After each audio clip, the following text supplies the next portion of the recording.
Hello, everyone, and welcome to the Rev It Up podcast. The Rev It Up podcast.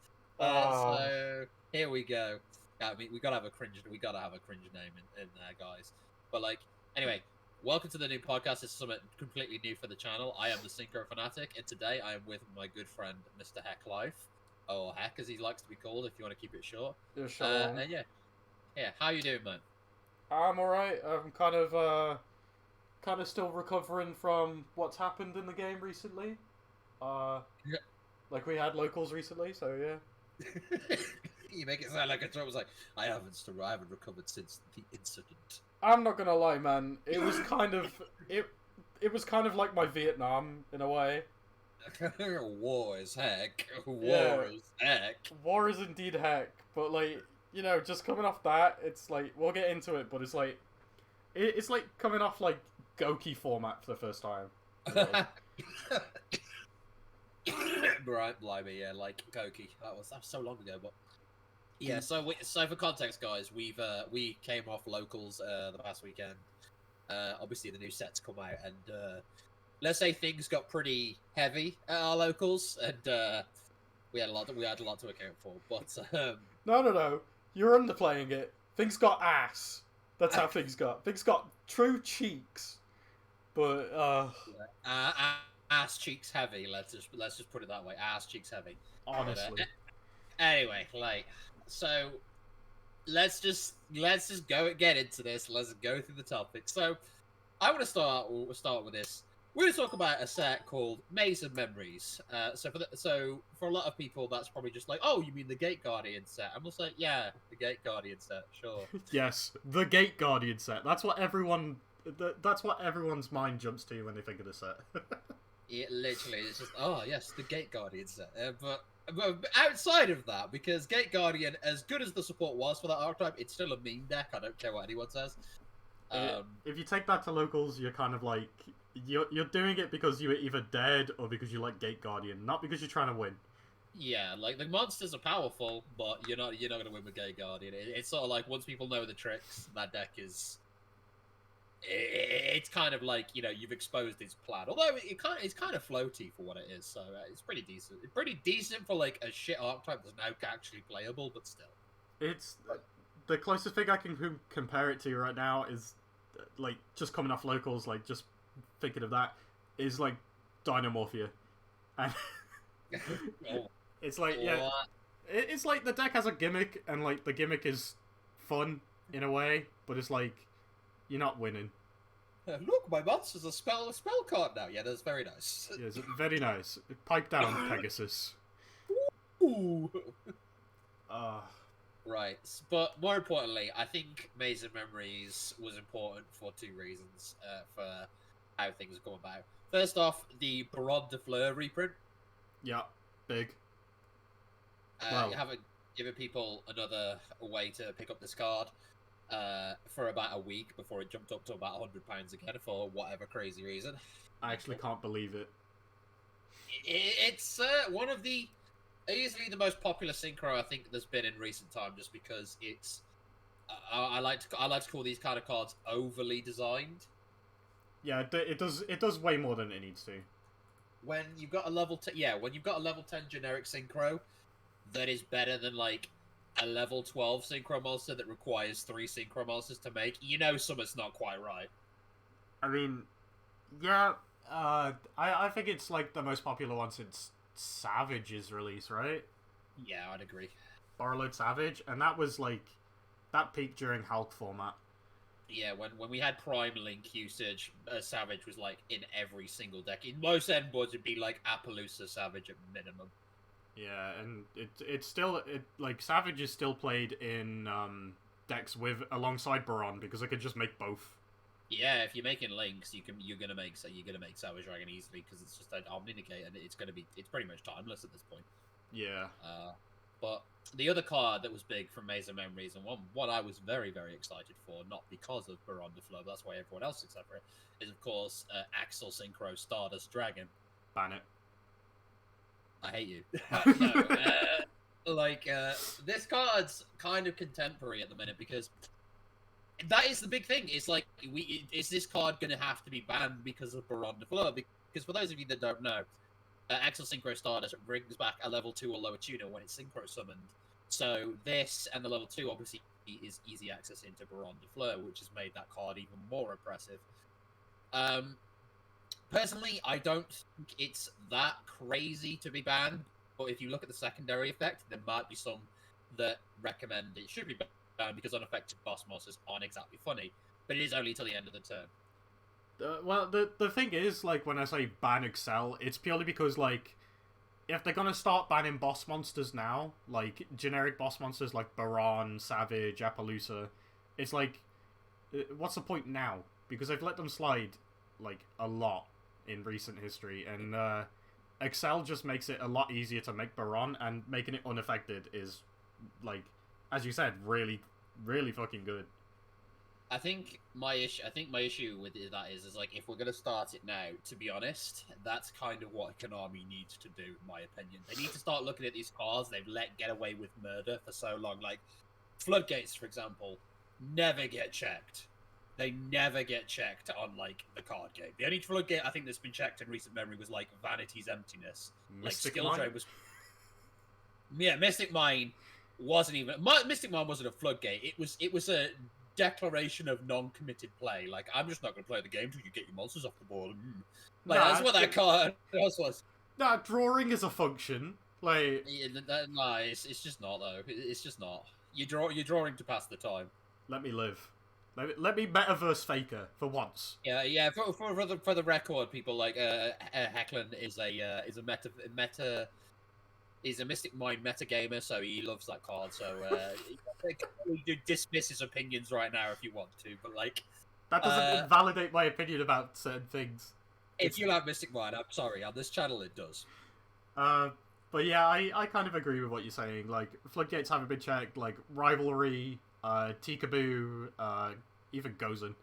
I think, yeah, because what I was gonna say is that that sort of train logic needs to apply for boss monsters, I think, as well.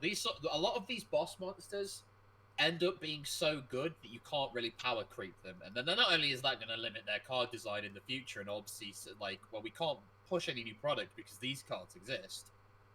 It just ends up being that every board that wants to combo off will end up making these same boss monsters in every deck, which not only turns every deck into the same kind of boring endgame field, but it ends up leading us to a scenario where we have Baron de Fleur being the best synchro ever printed, probably, and then we've got Borrowload Savage. So if you're going to play a synchro deck and you're using links, your end board's going to be Appaloosa, Borrowload Savage, and Baron de Fleur, no matter what.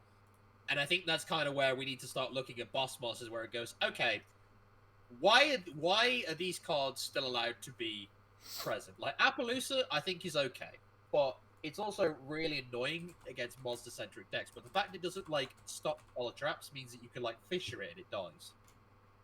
Like, like... It's like back when boss monsters were just, like, big stats, and they bought something back, or, like, they removed a card or something, like Dark Arm Dragon, for instance. Yeah, like, they didn't interfere with your opponent's plays, they wrecked house, Whereas these cards are massive, and have, like, protection in it. Like, I look at Baron de Fleur, I'm like, that's just an Egyptian god card with slightly lower attack. Like, you remember the anime where they're just sort of like, oh yes, I'm Obelisk the Tormentor, I'm unaffected by all cards of the field, and I'm 4K. Well, what's the point of playing against this thing? It's too powerful, It's like you drop this, and it's like, okay, let's say you're playing a trap deck into Baron Appaloosa, right? Let's say you're playing Geist, okay? Normal Milliseek. Battle phase. Okay, you attack directly, and the effect ascend gets negated by Appaloosa. And you're like, fine, link off. Melee effect to search, negated by Appaloosa. You do something else, negated by Baron. It just makes it like, you can't move if you're playing a certain deck into these end boards. Any form of interaction is completely dismissed by these monsters. Exactly. And interaction is what makes this game fun. Being able to say, I target this card and I'm going to get half its attack or something silly. And these kind of boss monsters... This is why I think boss monsters like this need to start being looked at, because there's just too many of them that do the same shit. And it's like, okay, let's start. I'd like them to start changing how they deal with the ban list rather than just hey ho. Let's. Baron de Fleur's made too easy, making it too easy, so we're gonna ban XL Synchro purely because of that. It's like that's literally the only problem with this card. It actually is a cool and creative card for everything else. What, Baron? Like, no, Axel Synchro starters. Like, oh, yeah. you see the sort of stuff you can do with Synchrons with it. Like, you can make a beefy Satellite Warrior, and other decks can do that. And Satellite Warrior is is a cool card because it does pop multiple cards on your opponent's board, but it doesn't say you can't play after that. It just pops the cards, gets big, and then you can just do your business, you know?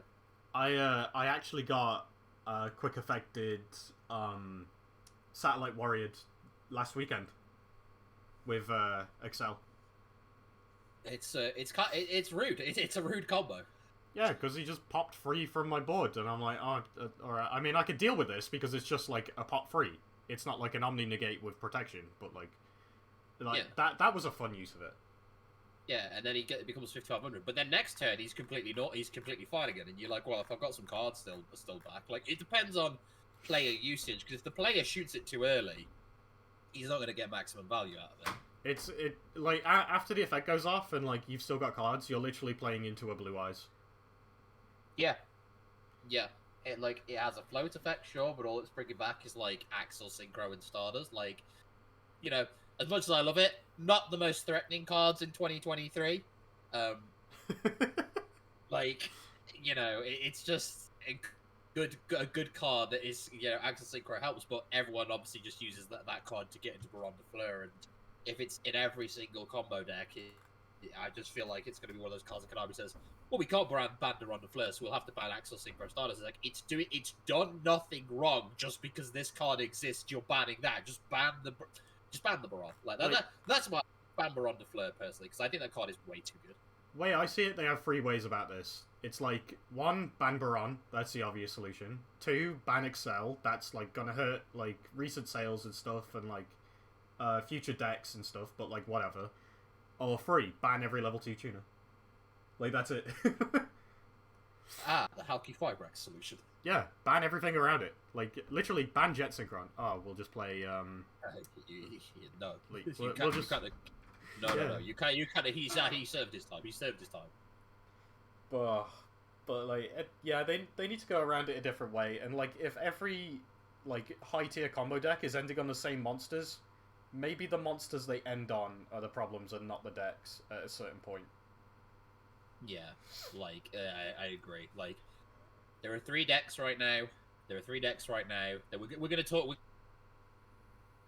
gonna actually, but there are 3 decks right now that end on Baron de Fleur. One of them is Synchron, which you don't have to worry about because that deck is you stop Junk Speeder, GG. Super Heavy Samurai ends on Baron de Fleur. Adamantipator ends on Baron de Fleur. And another one of our new archetypes that came out from the current set, Manadium, is the Synchro deck that obviously ends on Baron de Fleur. But there's other decks like Punk that end on Baron as well. So... But yeah. That takes us greatly to our next topic, as Cyberstorm Access came out. And do you just want to talk about your locals experience after this set came out, Declan? No. Like my locals experience playing, like I chose to play Geist, which was obviously probably not the best call, but I was hyped about the new support being announced for Duelist Nexus, and I was like, yeah, I saw this build in OCG that I wanted to try without the new support. So it's like Geist with Small World. Any hand trap equals any Geist equals any Geist or hand trap. It's like, it's good. But yeah, my first 2 rounds were uneventful, really. It was like, I played against Dynamorphia, which is like, you know, they got some new support in Cyberstorm, which is pretty cool. They have like a trap that banishes from grave to stop battle damage or something. And I don't know if that's the counter trap or whatever. Then I played against a cool deck. I can't remember what it was. Cash, I played against Cash, which hasn't changed since it came out. You know, it's a Rise Hot Pass, basically, because you're afraid of Nib in that deck. It's like branded stuff all over again. You're afraid of Ash, you're afraid of Nib. But then after that, my next 2 rounds were 2 super heavies in a row. Yeah. Which wasn't great. I got 2-0'd. Well, 2-0'd and then 2-1. The first time, I just wanted to shotgun all my stuff because I didn't know what it did. I had like 4 interruptions, made the same end board, and killed me in 2 turns. I'm like, okay, this deck is wild. Like, you know, the non-once per turn search on crossbow, the Soul Piercer is great. Obviously, the new pendulum is amazing. Wakaushi. You know, activating Big Benki and then summoning itself. It's like, you know, why wouldn't you play that with that effect, you know? Yeah. It's just the deck's consistency. It can just be like the core engine, which is like, what, 12, 15 cards?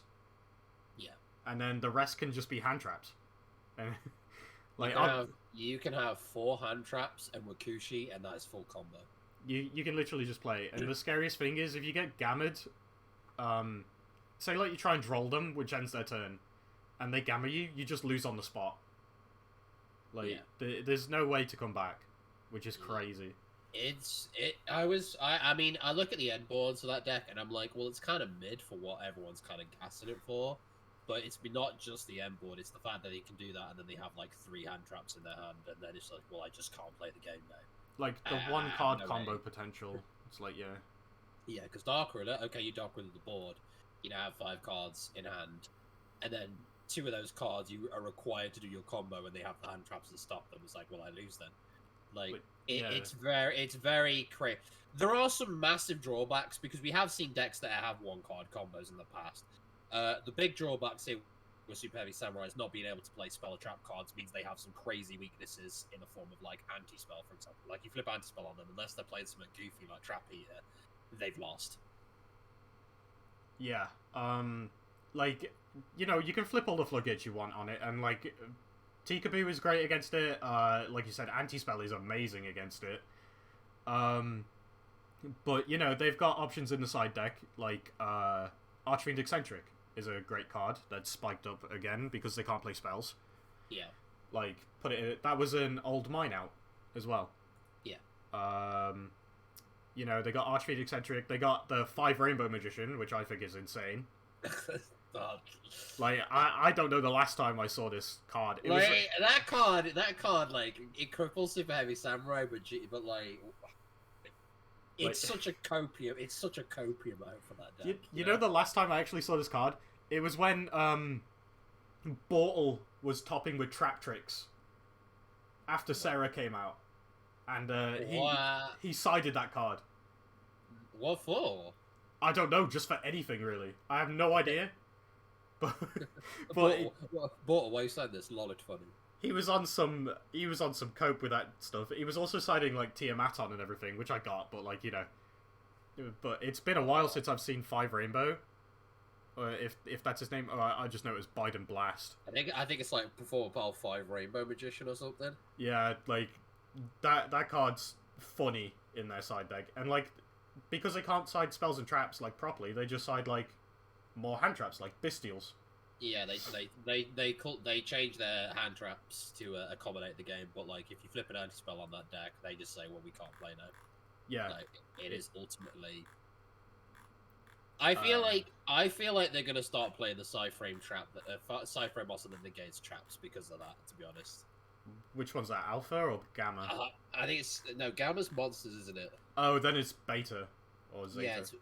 Yeah, the one that negates traps, because I feel like that's going to be their copium out to that. There's going to be like, yeah, you know what? I'm just going to negate the trap card. Then you flip the second anti spell. They're like, oh, you're just better at the game than me. Like, you know, but ultimately, that's pretty much like Psyhack's biggest, I think, contribution to our meta game now is obviously the introduction of the super heavy pendulum monster Wakushi has created, and the other, I can't remember the name of the other one, but it's pretty much Wakushi, isn't it?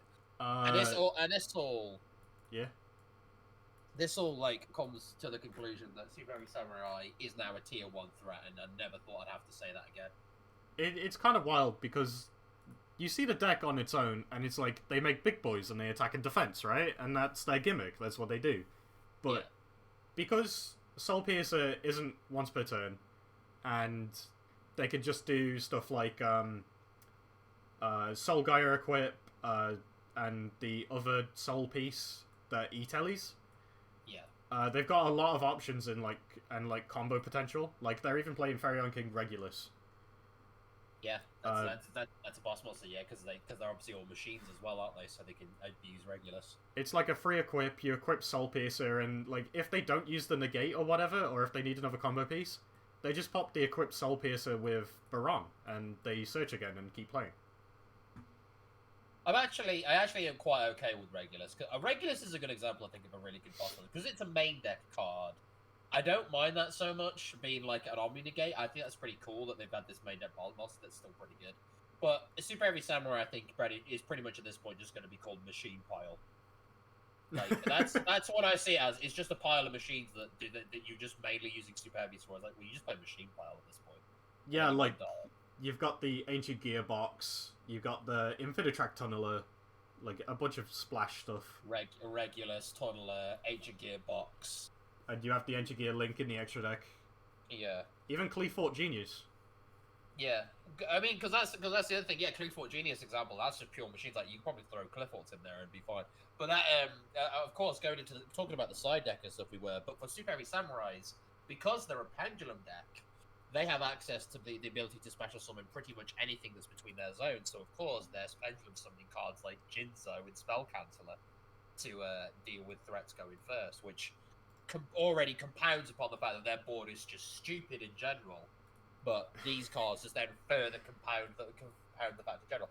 I take it back. The board isn't stupid. It's about what I expect from a combo deck. It's just, again, just the fact the hand traps backing up. But like, when you have Appaloosa, Baron, Savage, and then a spell cancel backing up, it's like, well, I just ain't gonna win that one, am I? Like, and then that's a GG. Yeah, I mean, like the spell canceller and the Jinzo can just end certain matches. Like, yeah. On top of negates, it could just end certain matches just right then and there. And yeah, Jinzo being a machine, I think it's searchable. I don't know if spell cancel is a machine either. Spell cancel is a machine. Yeah, so they're both probably searchable. Searchable off Genius. Yeah. So well, that does remind me of... Sorry to interject. This does remind me of a profile I think was shared in our server the other day about a Super Heavy Samurai profile where it was like a 5th place in the top 8. Yeah. And he was saying, oh, I searched Spell Canceller off Gear Geigen X, and that immediately raised my eyebrow. I was like, I'm pretty sure you can't do that, my guy. It's like, how long have you been getting away with that all tournament? It's like, excuse me?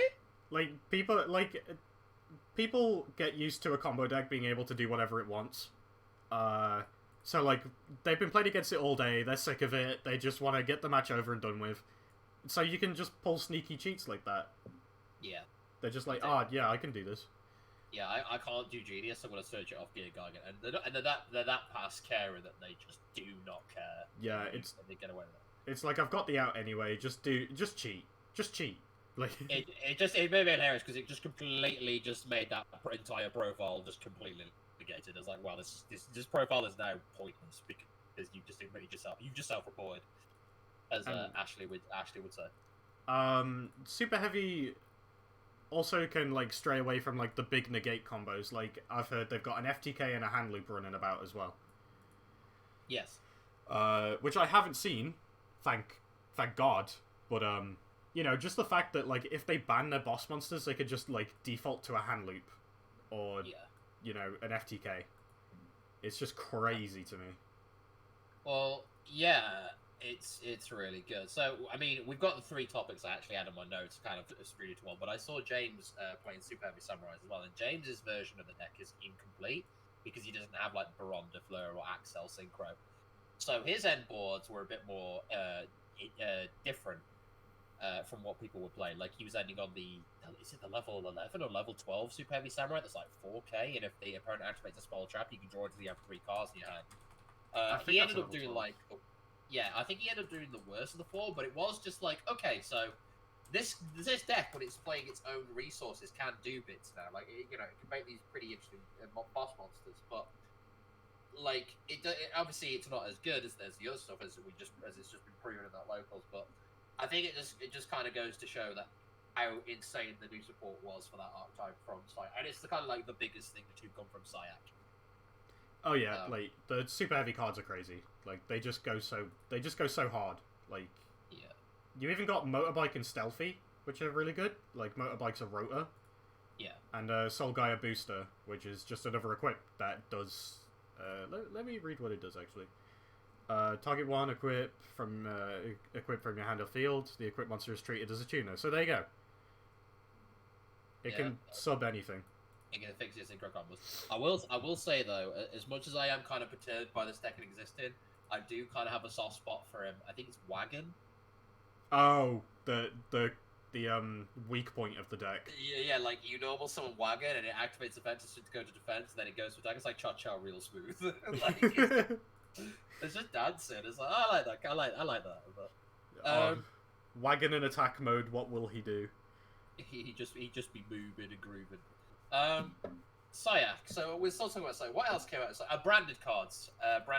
The final wave of branded cards, or at least I perceive it to be, came out in this set. So we had some Bestial cards. We had some Albaz support. Albaz and Ecclesia finally got it on and made him dragon, which is fantastic.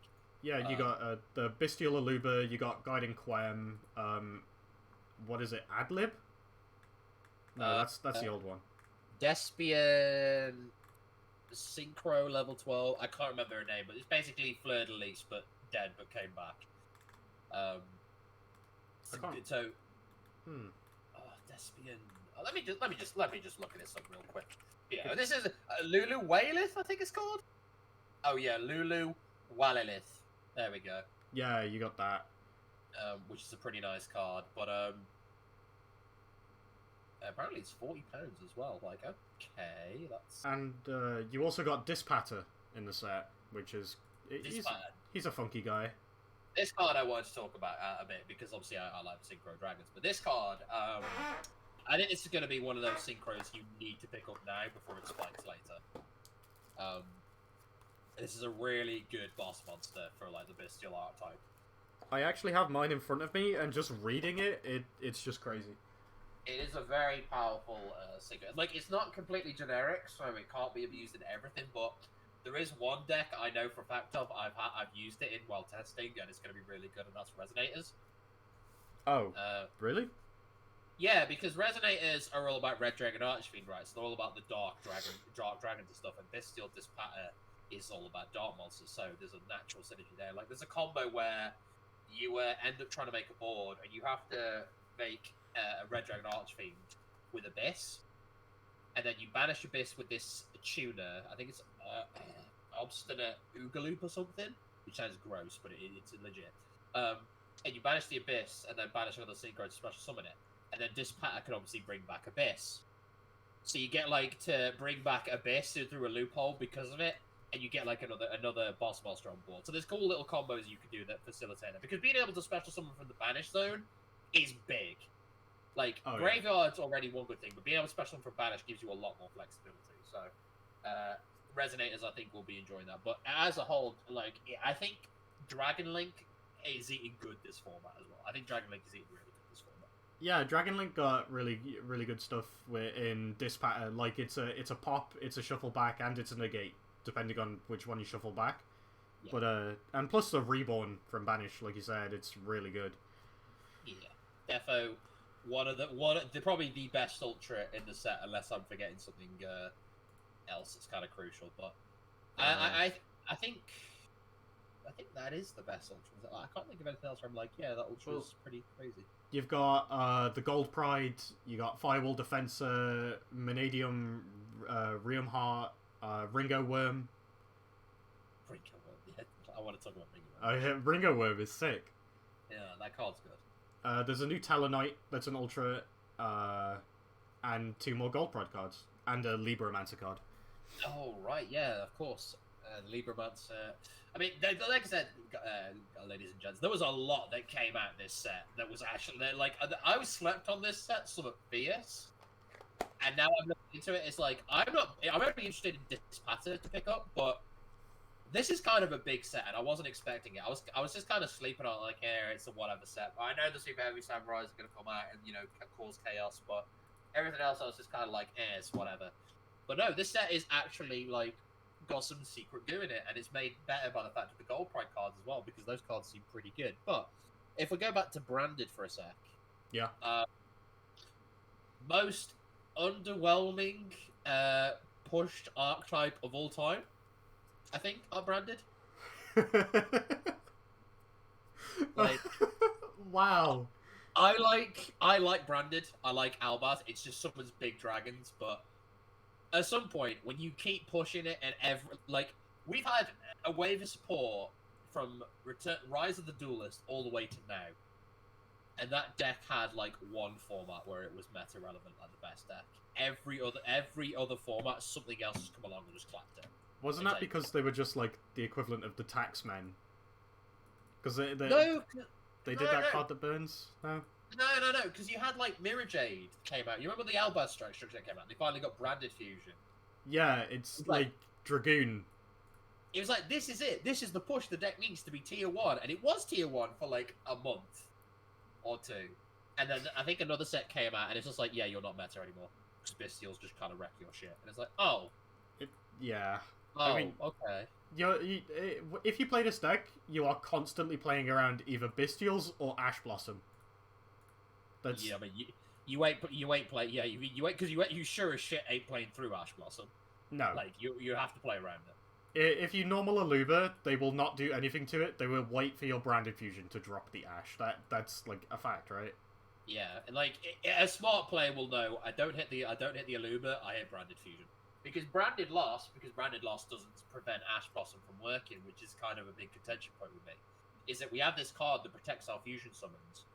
And it doesn't protect our fusion summons from the one card it should be protected, which is Ash Blossom. And I just look at it and just go like, that's really like shitty design. Yeah.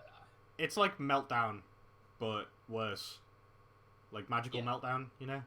Yeah, like Meltdown did the same thing, and it's like it's kind of okay for Alistair because Alistair uses the banish zones, like it isn't going to be bothered by Ash Blossom.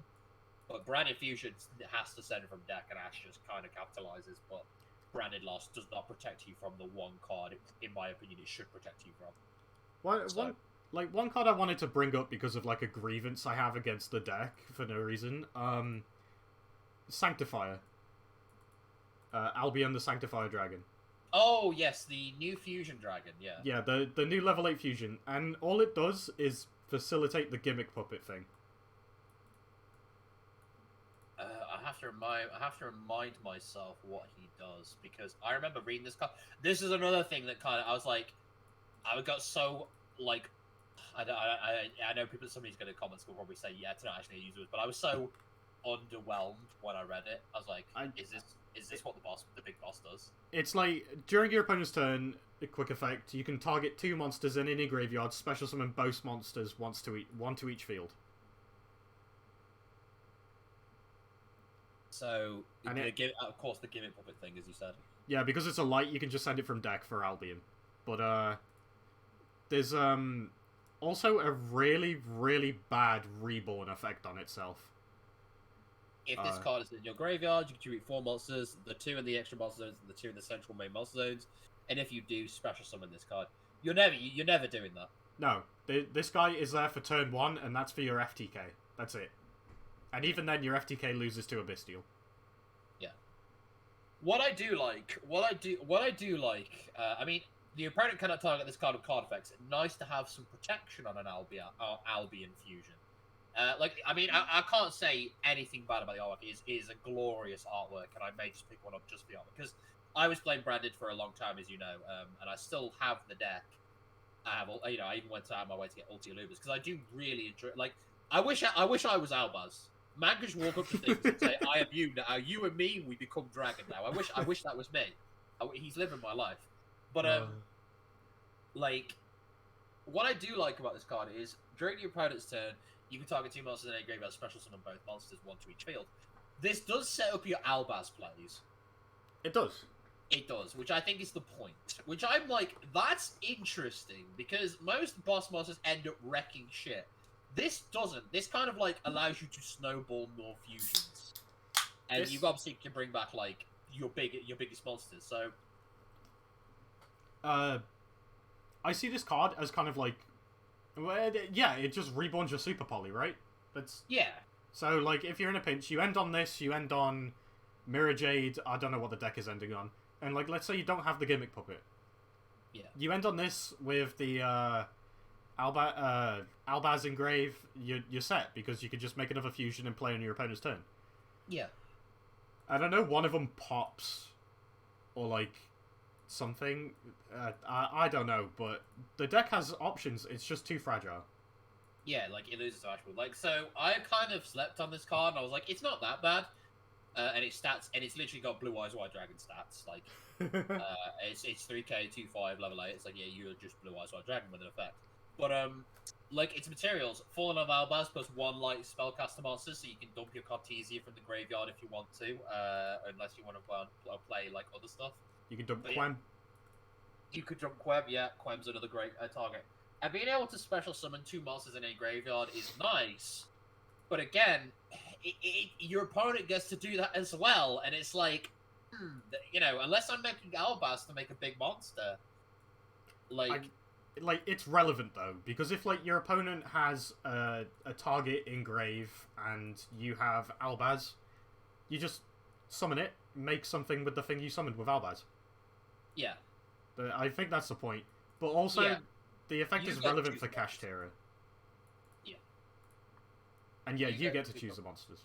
You get to choose the monsters, so you can literally bring back anything you want. But let's say if they negate the Albaz, you're like, well, I just gave you a free monster, whoopsie. Yeah, but the point is, like, what can they negate it with, really? Like, Veiler, you're on your opponent's turn, you can't. Imperm, you have a monster, so you can't. If they're halfway through their combo and they have a negate, fair enough, you probably won't go for the Albaz. But, like, you know, it gives you options, and that's what I like about this card. Yeah, it's definitely, I think it's better than I gave it credit for. I mean, I mean, in terms of artwork, it's probably the coolest looking Albaz Dragon, like, in my opinion. I mean, it's like Albion, the branded dragon, but not screaming like he's going, ah! No, in this one he kind of looks like me. He's like, ah, I am glorious. Look at me. Look at my chiseled features. But, this card, I think, is pretty good. But, like, Guiding Quem, best piece of support for the archetype, this set, easily. Hello, dear. But I just think, like, again, I stand by what I said. I like this. I like this deck. Obviously, like, it's big dragons, of course, I like it, but it's the most underwhelming pushed archetype ever in this game's history. The way they went with it hasn't been great. Also, like, releasing this, and then Bestials, and then releasing more for this. Yeah. It's like, Bestial's doing their job, like, because they are supposed to counter him in the lore. That's the thing. Like, all right, I get that.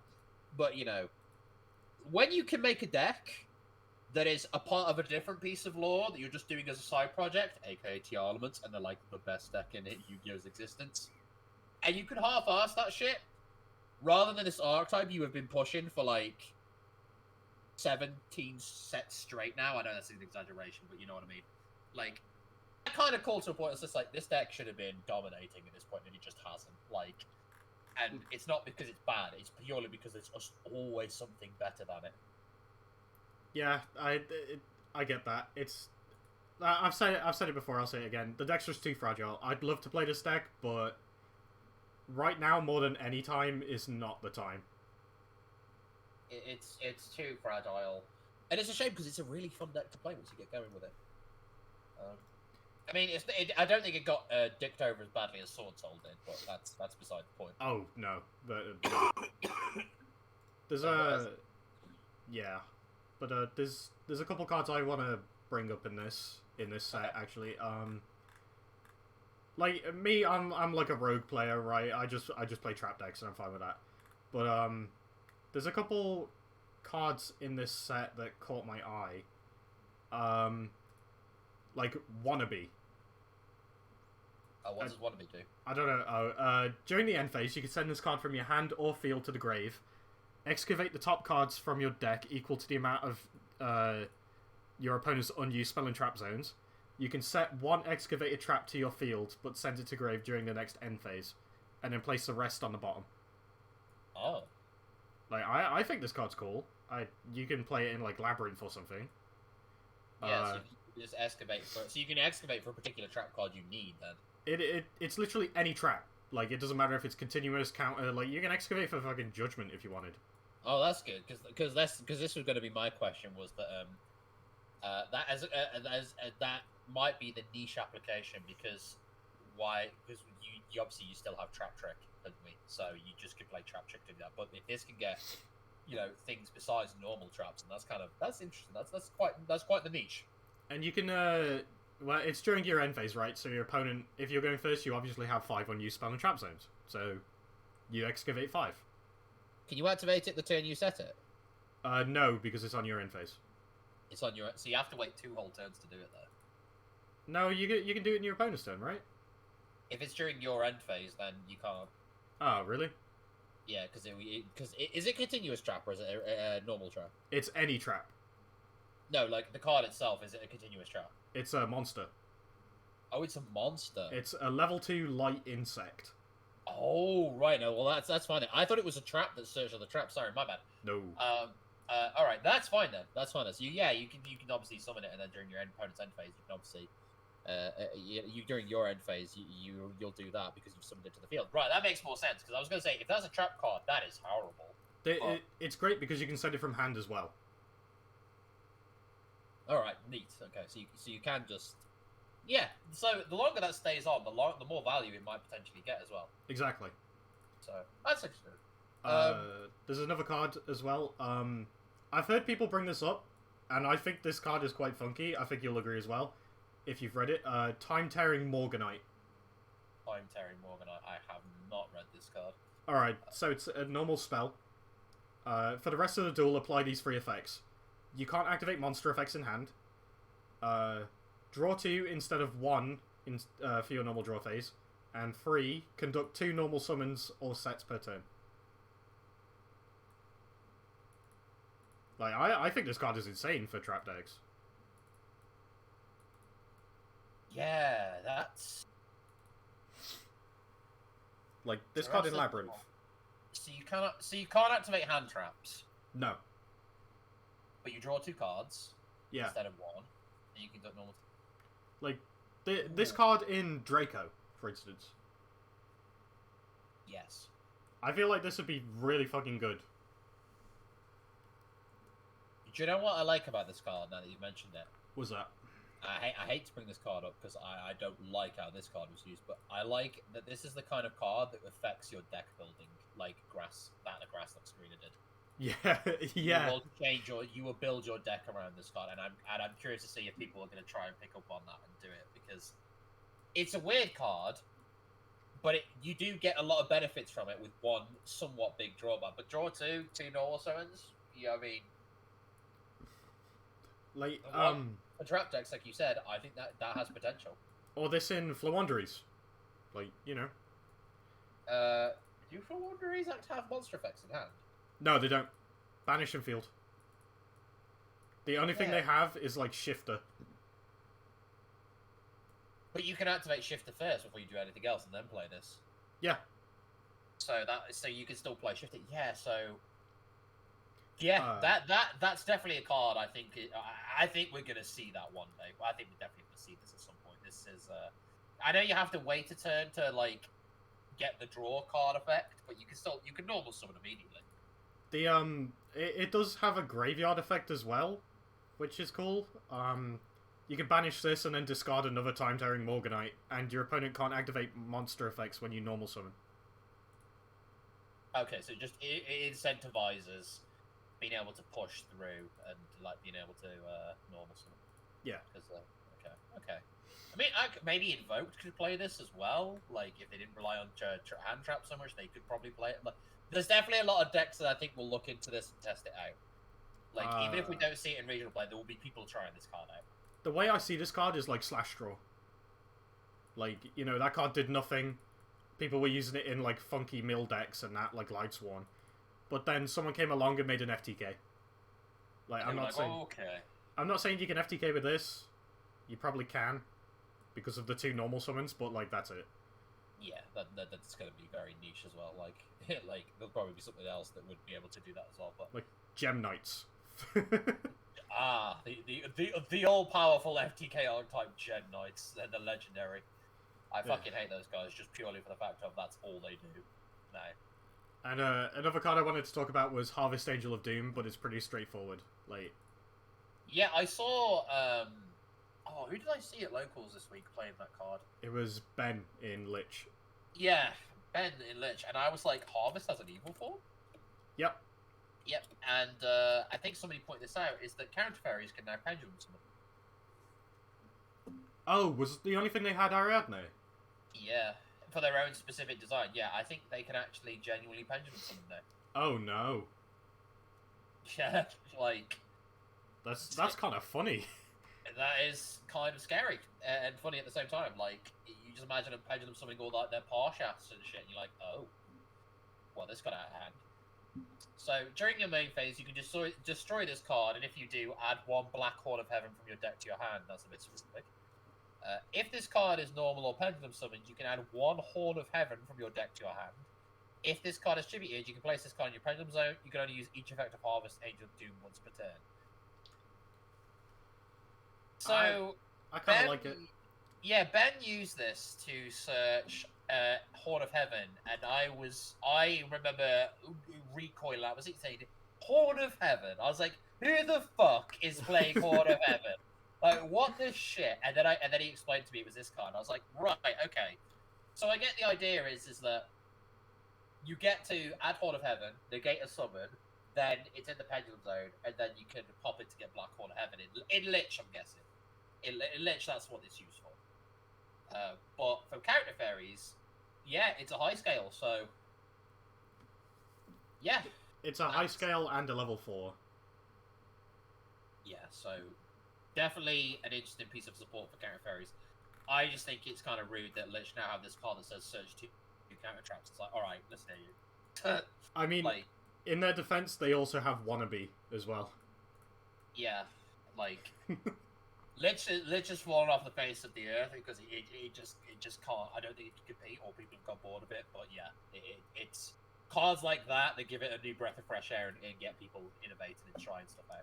Because like what Trap Decks needs is consistency, and this is what these cards do. They do consistency. Yeah, and they consistently floodgate everybody else, and it's like, oh boy. Right, piss on me a bit more if you please. Like, fucking. Anyway. We're not gonna turn this into a trap card. I think we're not gonna do that. I can easily do it, but no. I think the only other card I think I want to personally talk about in Syak. Syak, yeah. I think the other card I'd like to talk about, of course, is a card that I think a lot of people think is quite cool. Is Ringo Worm, the Dragon guarding the 100 apples. He is the bestest boy, to be honest. This card is also expensive for an ultra rare. Like, I don't know. Yeah, it's like $12.99 on Chaos cards. Oh my god. Like, for an ultra rare, that's absurd pricing. I know, like, Fenrir was like 40 and stuff, but, like, there wasn't much else in that set besides Blackwings and, you know. But yeah, this card is £12. So, mainly the deck I've seen use this the most is Sword Soul. Sword Soul can use this? Yeah, Sword Soul uses this very well. Because if you have a face-up non-effect monster on the field, so when you get the token, right, you can special summon this and then get with Moye, make Stardust Charge Warrior, for example, draw 2 cards, and then you've still got the token, right? So you can use the token of the Stardust Charge Warrior to make a level 10. Oh, that's really good, actually. Yeah, it is very funky. And during your main phase, if you synchro summon this turn, you can manage to card your grave and special summon a worm token that's level 2 as well, so you can synchro again. This player's from Nick can treat as a tuner for a synchro summon. So you have the option as well. So if you want the material to be used as just a regular monster, you can do so. Sword Soul players have been gassing this card up a lot, and I do see why. I think it's a really cool tuner monster, and it can't exist with Needle Fiber. Hence, Needle Fiber had to be banned. Oh my god! Imagine this with Fiber. I don't want to. Holy crap! I don't want to, man. Like, as much as I love Needle Fiber, but like, yeah, this card is funky, but £12 funky? I don't think so. Like, I think, yeah, 12 is like pushing it for an ultra. Yeah. I don't get why this has been so gassed up as it is. Like, it's not that. Like, it's more than Dispatter, and I think Dispatter's the card you need to pick up immediately. I feel like Dispatter can be, like, easily a £30 ultra. Yeah, all it needs is that one deck that abused the shit. Like Chaos Ruler, for example. Whoever was like, Chaos Ruler's what, £10 when they were a secret rare. Oh, yeah. And I was like, this is like the best card in the set. What is wrong with you people? Like, literally no one cared about Chaos Ruler, and then Punk started making it to, like, Excavate 5. Yeah. And then, like, everyone was gassed on it. It was like, Oh, Dragon Link. Yo, I'm Mill 5. And then they pricks got it banned. Fuck you, Foxy 2. Oh. Fucking bitch. May he rest in piss. Like... fuck off. Fucking punks, man. Dude. Fucking literally nobody archetype that come along and just ban one of my favourite cards printed in recent memory. Fucking dog shit. I tried to build that deck pure. It was a hassle. But... You didn't get stop my Chaos Ruler getting banned, did you? I played Chaos Rulers. You fucking... He's coming back. He's coming back. This ban list coming up. This ban list. Yeah. He's coming back. Don't worry about it. But the Ringo Worm pile deck is another thing I wanted to bring up. Like, obviously, it's like a pure cope deck. People are just doing it because they want a combo and stuff, and they just want to play dragons. But it honestly looks really cool, and it's a deck I would take to locals. It's like the new iteration of like the base deck, isn't it? Yeah, like Bestials. I thought it was Adventure. Brave. I thought it was Bestial, Adventure, shit. Yeah, that shit. Like, I don't fucking know. ED, I don't know. Dix, electricity, I don't know. But you get the point. Like the big combo pile dot deck. Yeah.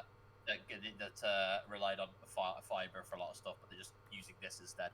That might be why it's so expensive, because people think that's going to be a threat, but I think we've had a few regionals now and that deck has done literally dog shit. Like, so. the cope pile decks, it's like something to try on Dueling Book. Or... I'm innovative, I swear. Oh yeah, I copied Jesse Cotton's list, and yeah. I'm innovative, I swear. Oh, wait, never mind, this is a different card. A card I thought you'd be like reading into, Martin, is Golden Cloud Beast Malong. Yeah, this card. All right, so I completely flew over this card because to me, I look at it as just an Adir's Servant target, but it's a Synchro tuner, isn't it? Yeah, level 6 as well. I haven't found anything to really use it for yet, but definitely a card you want to pick up. It's going to be one of those good common cards that might. Like, there might be a build in Synchron I can use this, for example. It's like a Cupid pitch. Yeah. Well, it's also got modulation for levels as well. So that's something they've been doing a lot with tuners recently, is level modulation. And I appreciate it. Because it allows Synchros to, like, not have to stress as much about... making sure they've got the right levels on cards, and then also still keep it in line with the identity of the mechanic, rather than just say fuck it like they did for fusions because they've got to make them broken. Level modulation like fits synchro summoning, so I do really like Malong. I just don't think there's anything right now I'll use it more than an Adir Servant target. So it's a I mean, like, it could be a level 7, 6, or 5, so there's some flexibility there.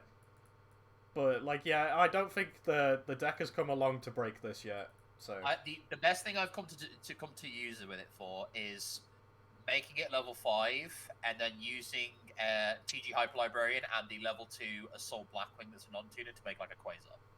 Oh, that's it. Like that's it. And like that, I'm like, well, I could just use other cards for that. So. I don't know. Maybe I need to experiment with it a bit, but it is a card I have picked up from James along with Dispatter, and I was like, right, I'm going to use this card at some point, but for now, it's just going to be an Adir's Servant target until I find a deck that really wants to use this. Fair enough.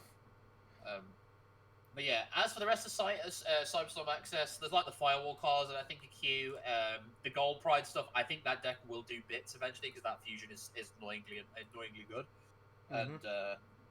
Yeah, we just got to give it more time, I think, and that goes to our next topic in terms of the new meta. It's a super heavy samurai meta for now, like until people work it out and what to do against it and side appropriately for it. I don't think the meta's changed that much. It's just super heavy samurai have come in and shook things up a bit, but apart from that, it's all relatively the same shit. Well, I mean, you've got Pearly doing bits here and there. Right, yeah, Pearly. That's the big deck, the big future deck coming out is Pearly, because Duelist Nexus makes that deck a tier 1, definitely a tier 1 threat. I mean, it's tier 1 now, but like looking at Duelist Nexus, they've got 2 new cards that have been revealed. They got a level 2 Noir and a new trap. Yeah.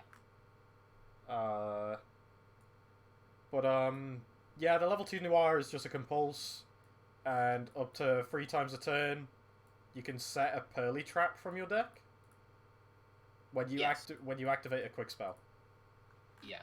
There was I don't know if you've checked it out, but I saw Lithium's video on Pearly, and Lithium's profile. I did it. There was a combo he did towards the end of it where he ended up in his standby phase drawing 6 cards. In his standby? In his standby phase. 6 cards. How do you do that?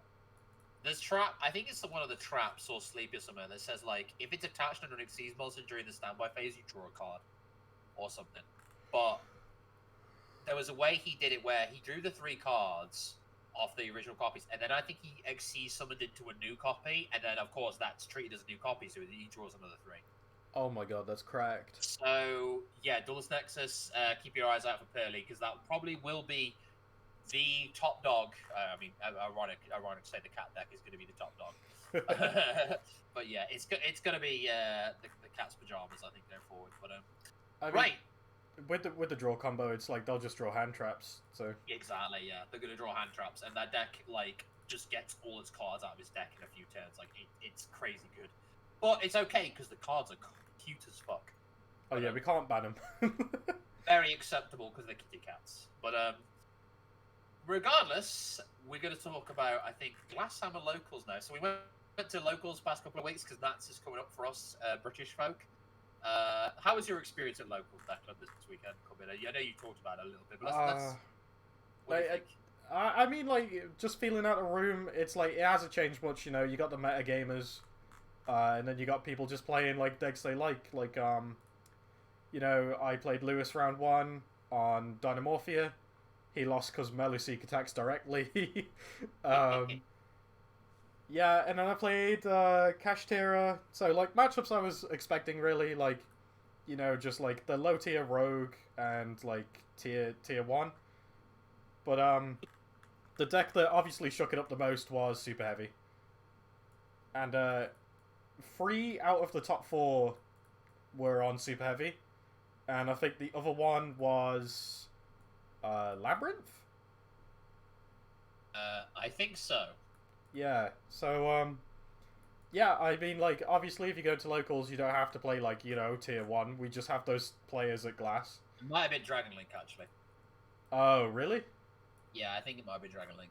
Oh, yeah, because Chaos Angel's pretty good. Chaos Angel is... That's another card we need to talk about, yeah, from Slayat. Chaos Angel. Great synchro monster. Pick one up when you can. Yeah, all in all, my experience at locals was, like, it's another heavy combo format. Like, I played Geist back in Adamantipator format, and you really cannot play a trap deck right now. Like, the benefit you have is that going first, you're guaranteed to win because you've got, like, anti-spell and shit as long as you draw. But, yeah. Locals was very tough watching, because I was going to be playing, but I forgot my extra deck, so I ended up not playing. Default Sword Soul player right there. Default Sword Soul player, just makes tokens, yeah. I had Synchron Zombie I could have played, but again, that's just my fun deck. That's like my biggest pet deck is I just play that to make multiple Quasars and giggle like a madman. I remember we had a casual, and I drew Shifter, I went Shifter, and you almost threw it across the room when you were playing Synchron. Let me do the thing. So it's like, I'll give you the win, just let me do my thing, yeah. I'll give you the win, yeah. We played a friendly because you had Shifter and Shifter with company. But yeah, like, the deck is so much fun to play, and it does make these crazy boards, but it makes these crazy boards with monsters you don't normally see. Yeah, like Quasar and Blazar. Yeah, it's like, alright, yeah, you earned those fucking obligations as well, but... Again, another useful application of Excel Synchron that is not Baron. Yeah. A foreign concept to most people now, but, you know. yeah, because you can bring back the Synchro tuner to make Blazar plays. If you got another way to get a level 2 tuner, then you can still do the Satellite Warrior play. But there's also Stardust Warrior you could make if you want to make that guy, because he indicates a summon. There's lots of cool things you can do with Stardust Axel, and of course, because it's got Stardust Dragon in its card text, it buffs Shooting Majestic Star Dragon along with Stardust, because for every card in the graveyard that mentions Stardust Dragon in its card text, or is called Stardust Dragon, it gets an additional attack. That's crazy. So it's a 4K monster that can attack 3 times. There's another thing about locals that's, like, not great right now. Because Super Heavy is as prevalent as it is and as good as it is, it's impacting everyone's main deck choices. So, everyone's main decking Droll, main decking Ghost Ogre. Yeah, because you wanted to play Dark Worlds. I am a big fan of Dark World, and I've been playing it since the structure deck dropped, which did amazing things for it. But yeah, it's unplayable because Droll and Bestials are back in the format. So yeah, I was on Geist for the day. You were on Geist, and I still think that's a wise choice because Dark World, as funny as it is when it pops off, it is very, very time consuming to play. But also once you get hit on the right thing, your turn's over, like you're not coming back. But I think it's going to be another rough time for the budget players going forward. Oh yeah, for sure. Because if you want to play top tier right now, a Pearly Core will set you back £400, £350, and Super Heavy, it's mainly the extra deck.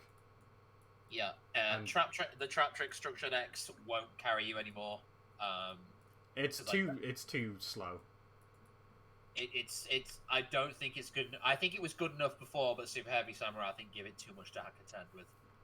I could see that deck doing bits into, like, you know, Trap Tricks. If you buy 3 of the structure decks, you can still do bits into Pearly, for instance. Yeah. Your main problem with Pearly is Noir, but that's like an unaffected unicorn, so it just shuffles. But obviously, you know, if you buy the structure decks, you got like Kaijus. You get Godala and Kamungus in the structure deck, which is very good.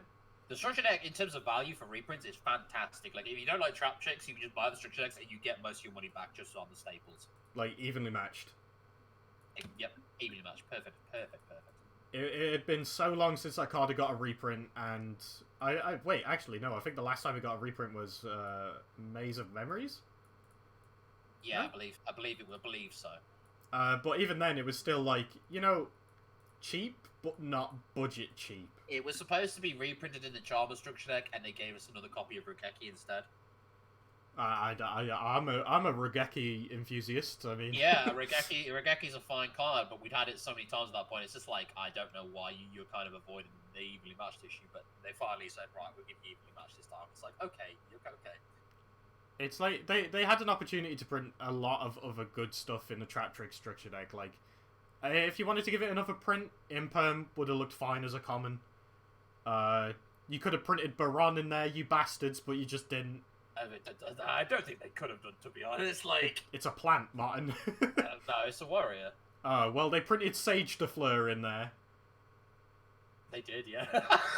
Like, they're like, oh my god, we're getting a Fleur card in the Trap Trick structure. Yeah, it's Sage. Oh, yeah, that's such a random reprint.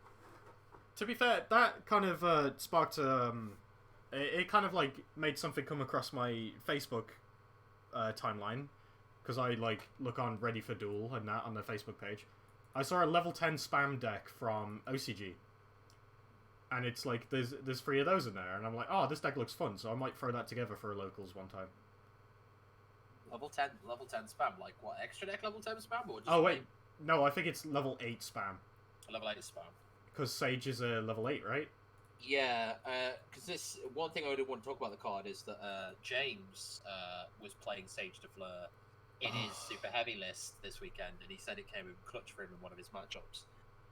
The only reason it came in clutch, right, was because he was against a lock, and not the gimmick puppet lock like, you know, everyone else is doing.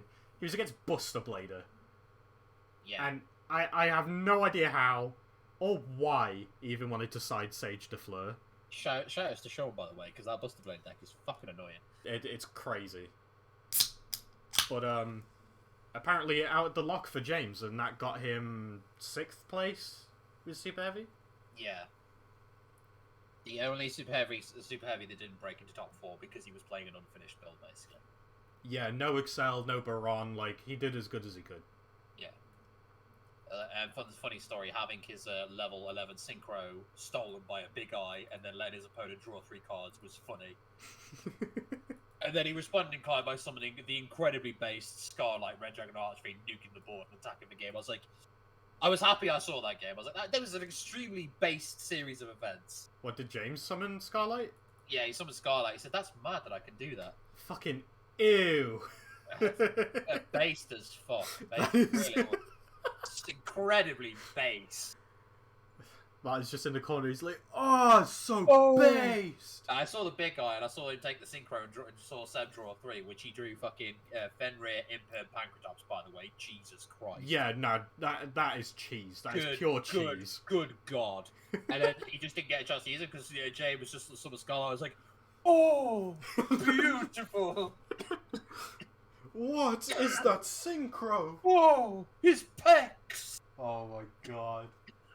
But Glasshammer locals was it's been a bit funky the past few weeks. Like obviously everyone's been gassed about social access. We've got the ban list over everyone's heads as well. But it's still a good time. I don't know how I'm going to enjoy it going forward though, because it's going to be, again, it's a similar concept of if I come against Super Heavy Samurai, I'm probably not going to have a good time. Yeah. So I'm playing Sword Soul currently, and I think I'm maining Droll and Lockburn and Ghost Ogre for that matchup because I feel like those are the most effective hand traps. But then I'm also playing like Ash Blossom and what was the other hand trap I was playing? Ghost Ogre? I was playing Ghost Ogre, Droll, Ash Blossom, and Imperm, I think, with the 4 hand traps I was playing. Yeah. So I like the 2 generic ones and then the 2 designated ones. So the best hand traps for locals right now, I'd say, are like Ash, Droll, Ogre, for sure in the main, and then if you can play them, Shifter, Gamma, and the Imperm can be a flex spot for either Veiler or Morna. Yeah. But yeah, I mean, like, everyone's hand traps have been basically the same. Most skewed play of locals, by the way. Shoutouts to Seb for this. Overlays 2 of his Casterias to make Raid Rasa Arsenal Falcon. Special summons a Raid Rap from the deck that burns for 600. No, that's not like based at all. And then he played Pot of Prosperity afterwards, so he did maximum burn damage. Fucking Seb. Optimal. Seb's getting one of these. I just saw it. I was like, man, you even played Pot of Prosperity afterwards to ensure you did maximum burn damage. Nah. Like, crazy. He sides the burn and then just makes Arsenal fucking. I don't know whether to be impressed by that or just be like, wow, okay. I'd have took that personally. I would have taken that so personally. I wasn't even like playing against him. I was just watching, but I was just like, bro, what's going on here? What's going on here, man?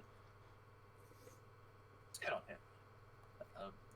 It's like, yeah, because the time rules are so scuffed. It's like everyone has to play a time card. Like Cowboy, Skullmark Ladybug was one of my favorite ones. That was a blast in the past when I heard that. Because like T-Elements were playing it because they mill like their entire deck. So you're like, oh, yeah. Hit the Ladybug. I remember when Ashley was talking about this. He's just like, I played a little Ladybug. I'm like, it gets you 1,000 life points, and I immediately knew what it was. I'm like, you mean Skullmarked Ladybug? He's like, yeah. I'm just like, literally. Why? It's Upstart Goblin, but for me. I had a physical copy of that card in my old like tins from back when I was a kid. And obviously, I reminded myself of it because we were playing Progression a few years back. But yeah, when that card came up, I was just like, oh my god, people will just play anything nowadays. Like, it's just hilarious. But I think we've spoken all we can about locals. Locals, we're still going to go because we're nerds. We've got nothing better to do. But we're going to go on to what I want to talk about next. I think is Master Duel had an update today. Oh god, let me go back. I need to. Okay, I'm on the update page. Okay, so if you play you engage in Master Duel, right now T-Elements are the best deck at the minute right now. But today's update gave us a new secret pack, which I don't think will do much to change the meta up, but there are some really cool cards that have been released in it. So the primary theme is the Goatee have been released in Master Duel. Space fish. The Space Synchro Fish, yeah. Array of Avarice, I didn't even know this was a card. We've had Spellbound added. So predominantly, it's the go-to stuff. But there are some cool things here, like Naturia Mole Cricket, for example, is in here. So Naturia decks are actually, and the other new Naturia cards that came out. What was the other one? Nat Clara, Beast. right? Camellia, yeah, Naturia Camellia, obviously Nat Beast.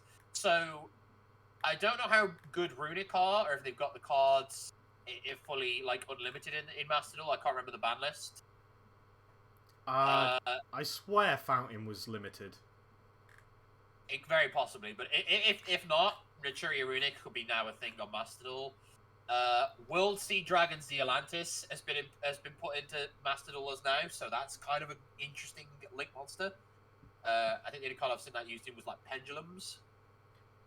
I think he's a really cool card. Like, he's got a decent effect. I don't see why he hasn't seen more play.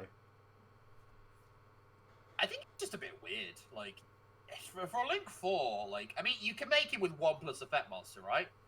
Yeah. So you can, like, turn one Link 4 into another Link 4. But, I don't know.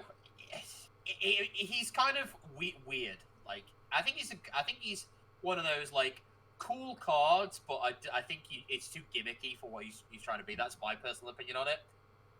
But I did see a Pendulum deck that used it to great effect to like reset effects. That's kind of where his usage comes down, because he gets rid of the monsters, then brings them back. So he gets to reset some once per turn effects. That's where I see like his main usage come from. Ah, okay. But Donna Dagger for Hire is released in this set. The Link 2 for Fur Hires. Nat Beast got Diabalantis got added to Master Duel as an ultra rare. So some funky things could be coming along because of that. I don't know what deck really uses this to well, apart from like B Trooper, mate. But then I'm thinking like B Trooper, they don't use it as well as I think I do. I more think plant decks are going to get better mileage out of this for now. But the new Ice Jade Synchro came out. Plunder Patrol ship Yord. So Plunder Patrol are now like at full power on Master Duel. So Yord is pretty big for them. Yeah, Yord is big. Yord is big. I am a Plunder Patrol enthusiast, so I'm kind of big. I might be a deck I take to locals is a Plunder Patrol, because I got the top 4 with it last time, because Yord, and I was testing the Plunder Patrol cards, and Yord is very, very good. I'm gonna be honest, I don't think I've read a single Plunder Patrol card since its release. It's a really unique archetype, I think, but it is ultimately defined by one problem, and is that it really depends on what your opponent is playing, is how good it is. I don't think it's that good into trap decks, is it? It depends on the attributes of the monsters. If they have fire monsters, then it's okay. If they don't, then yeah, it's kind of. That's why we play like going second with board breakers and shit. Still pretty good.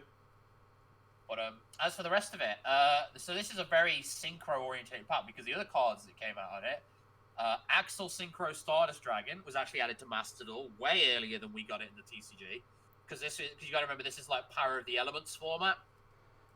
Yeah, with T Elements, full power. Yeah, and we've only just had Axel Synchro for about 3 months at this point, 2-3 months at this point.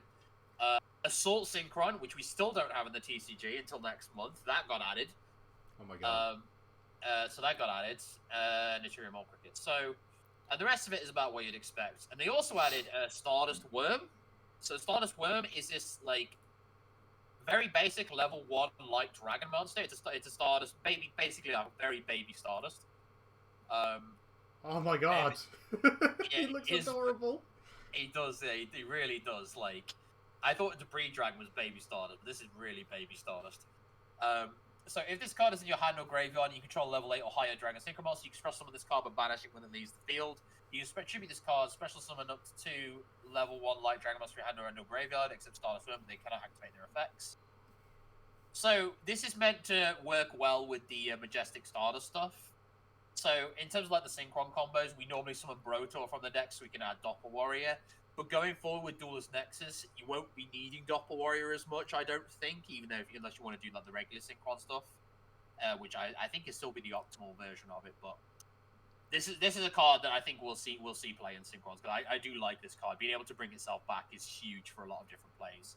So really cool to see that. And then we've got another searcher for Junk Synchron. On your mark, get set, duel, because we need more searchers for Synchron monsters.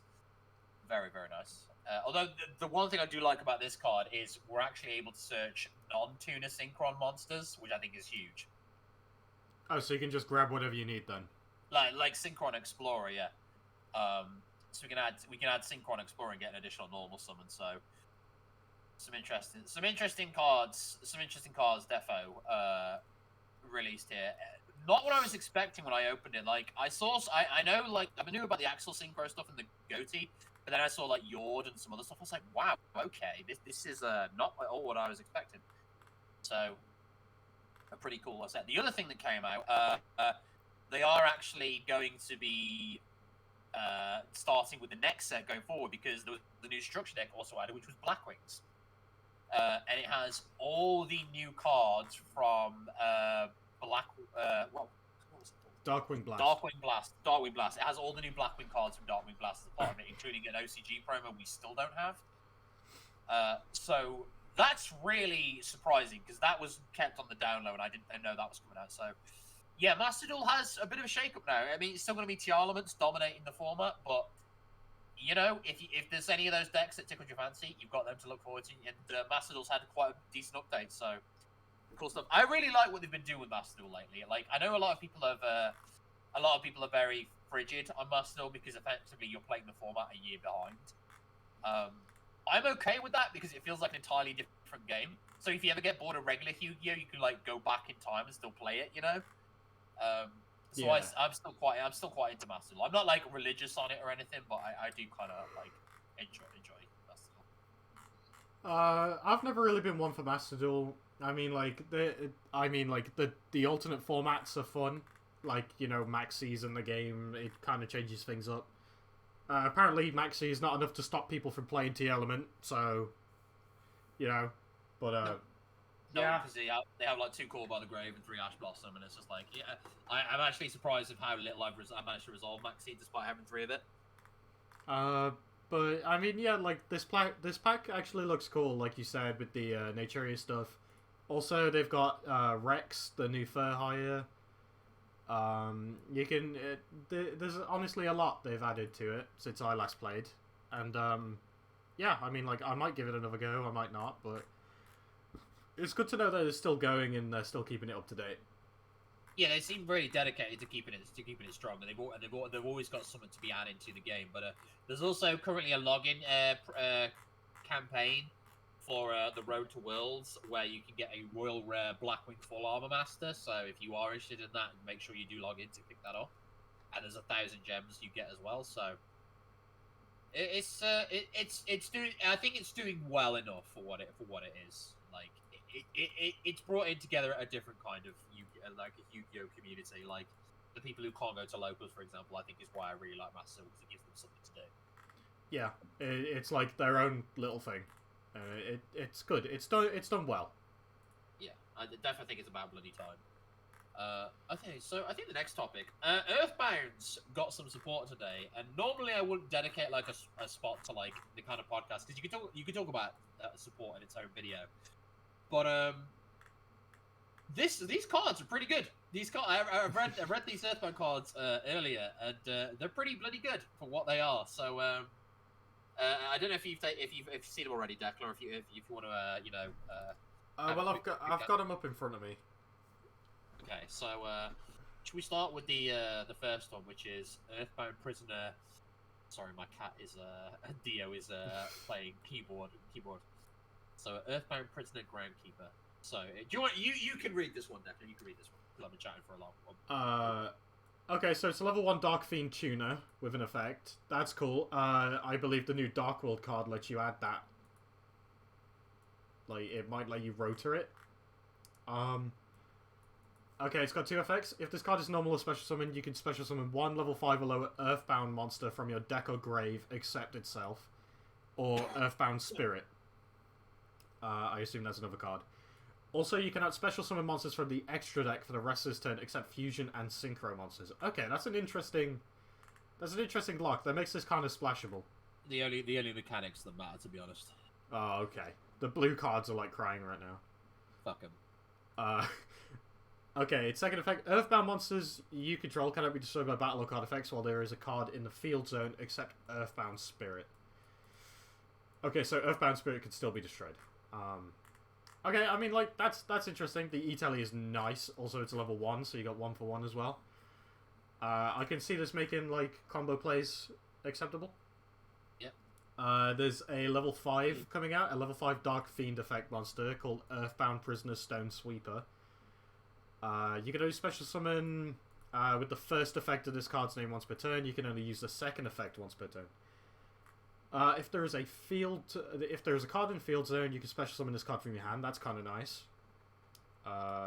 You can discard this card, add 1 level 3 or lower Fiend Tuner from your deck to your hand. Also, you cannot spec the same luck. So that's kind of cool. So yeah, you can pitch this to add the level 1 tuner and normal summon the level 1 tuner to bring this back. Ah, 1 card combos already. And it's an extender. That's kind of cool. Yeah, because you can use it for other things as well. So very, very cool. And the last main deck monster, Earthbound Prisoner Line Walker, level 3 Dark Fiend Tuner. First and second effect once per turn.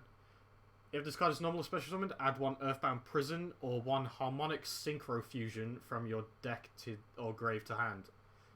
Is that fusion spell? Harmonic Synchro Fusion? We will get to that in a bit. That is one of their new sport cards, yeah. Okay. If you control a level 6 or higher Earthbound monster except Spirit, you can banish this card from your grave, target 1 effect monster, special summon from the extra deck, shuffle it into their deck.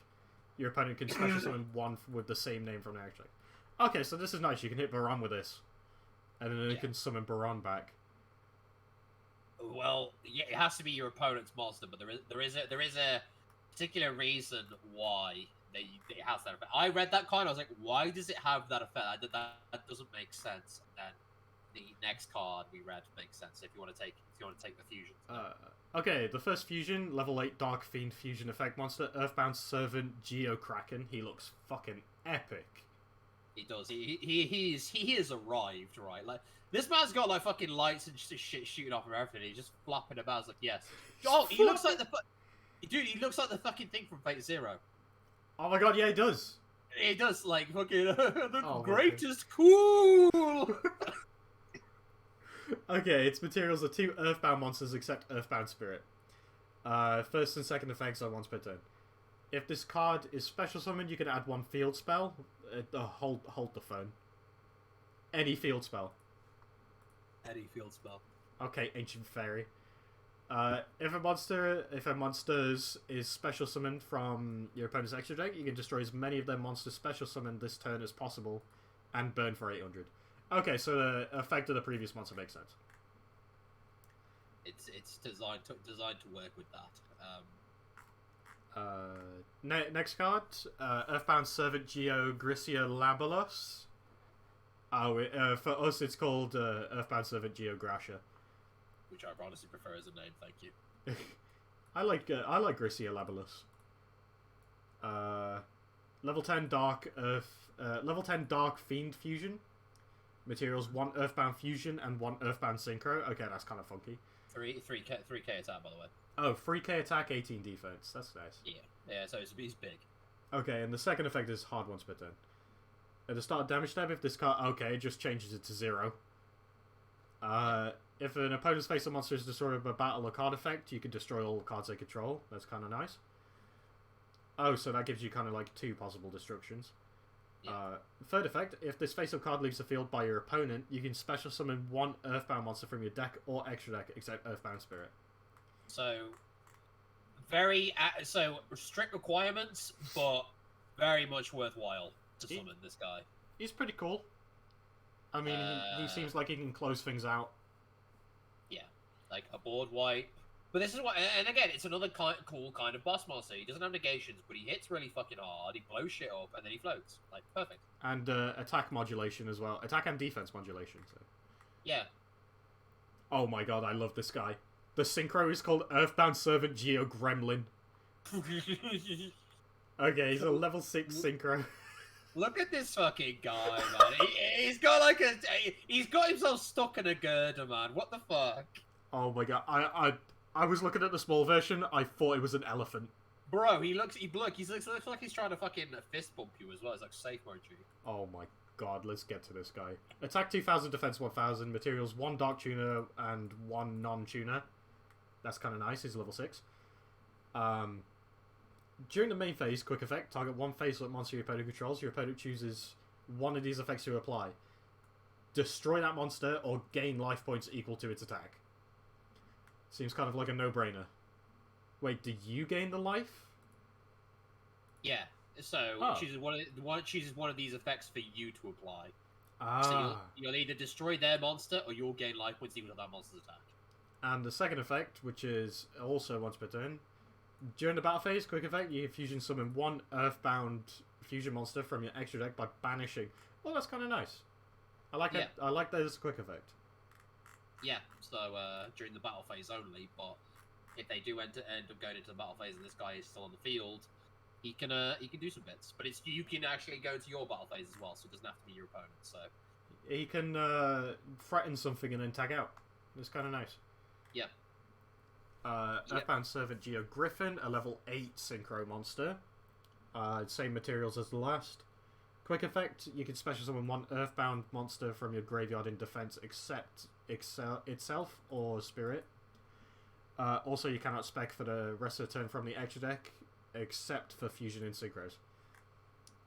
Number 2, if this card is destroyed by your opponent, you can destroy one card on the field, then inflict 300 for each Earthbound with different names you control and in the grave. Okay. That's, that one's okay. That one's okay. I quite like he's nice. Yeah, some nice recursion built in with a nice burn effect to pop it. So yeah, definitely a decent synchro. Oh, a new field spell.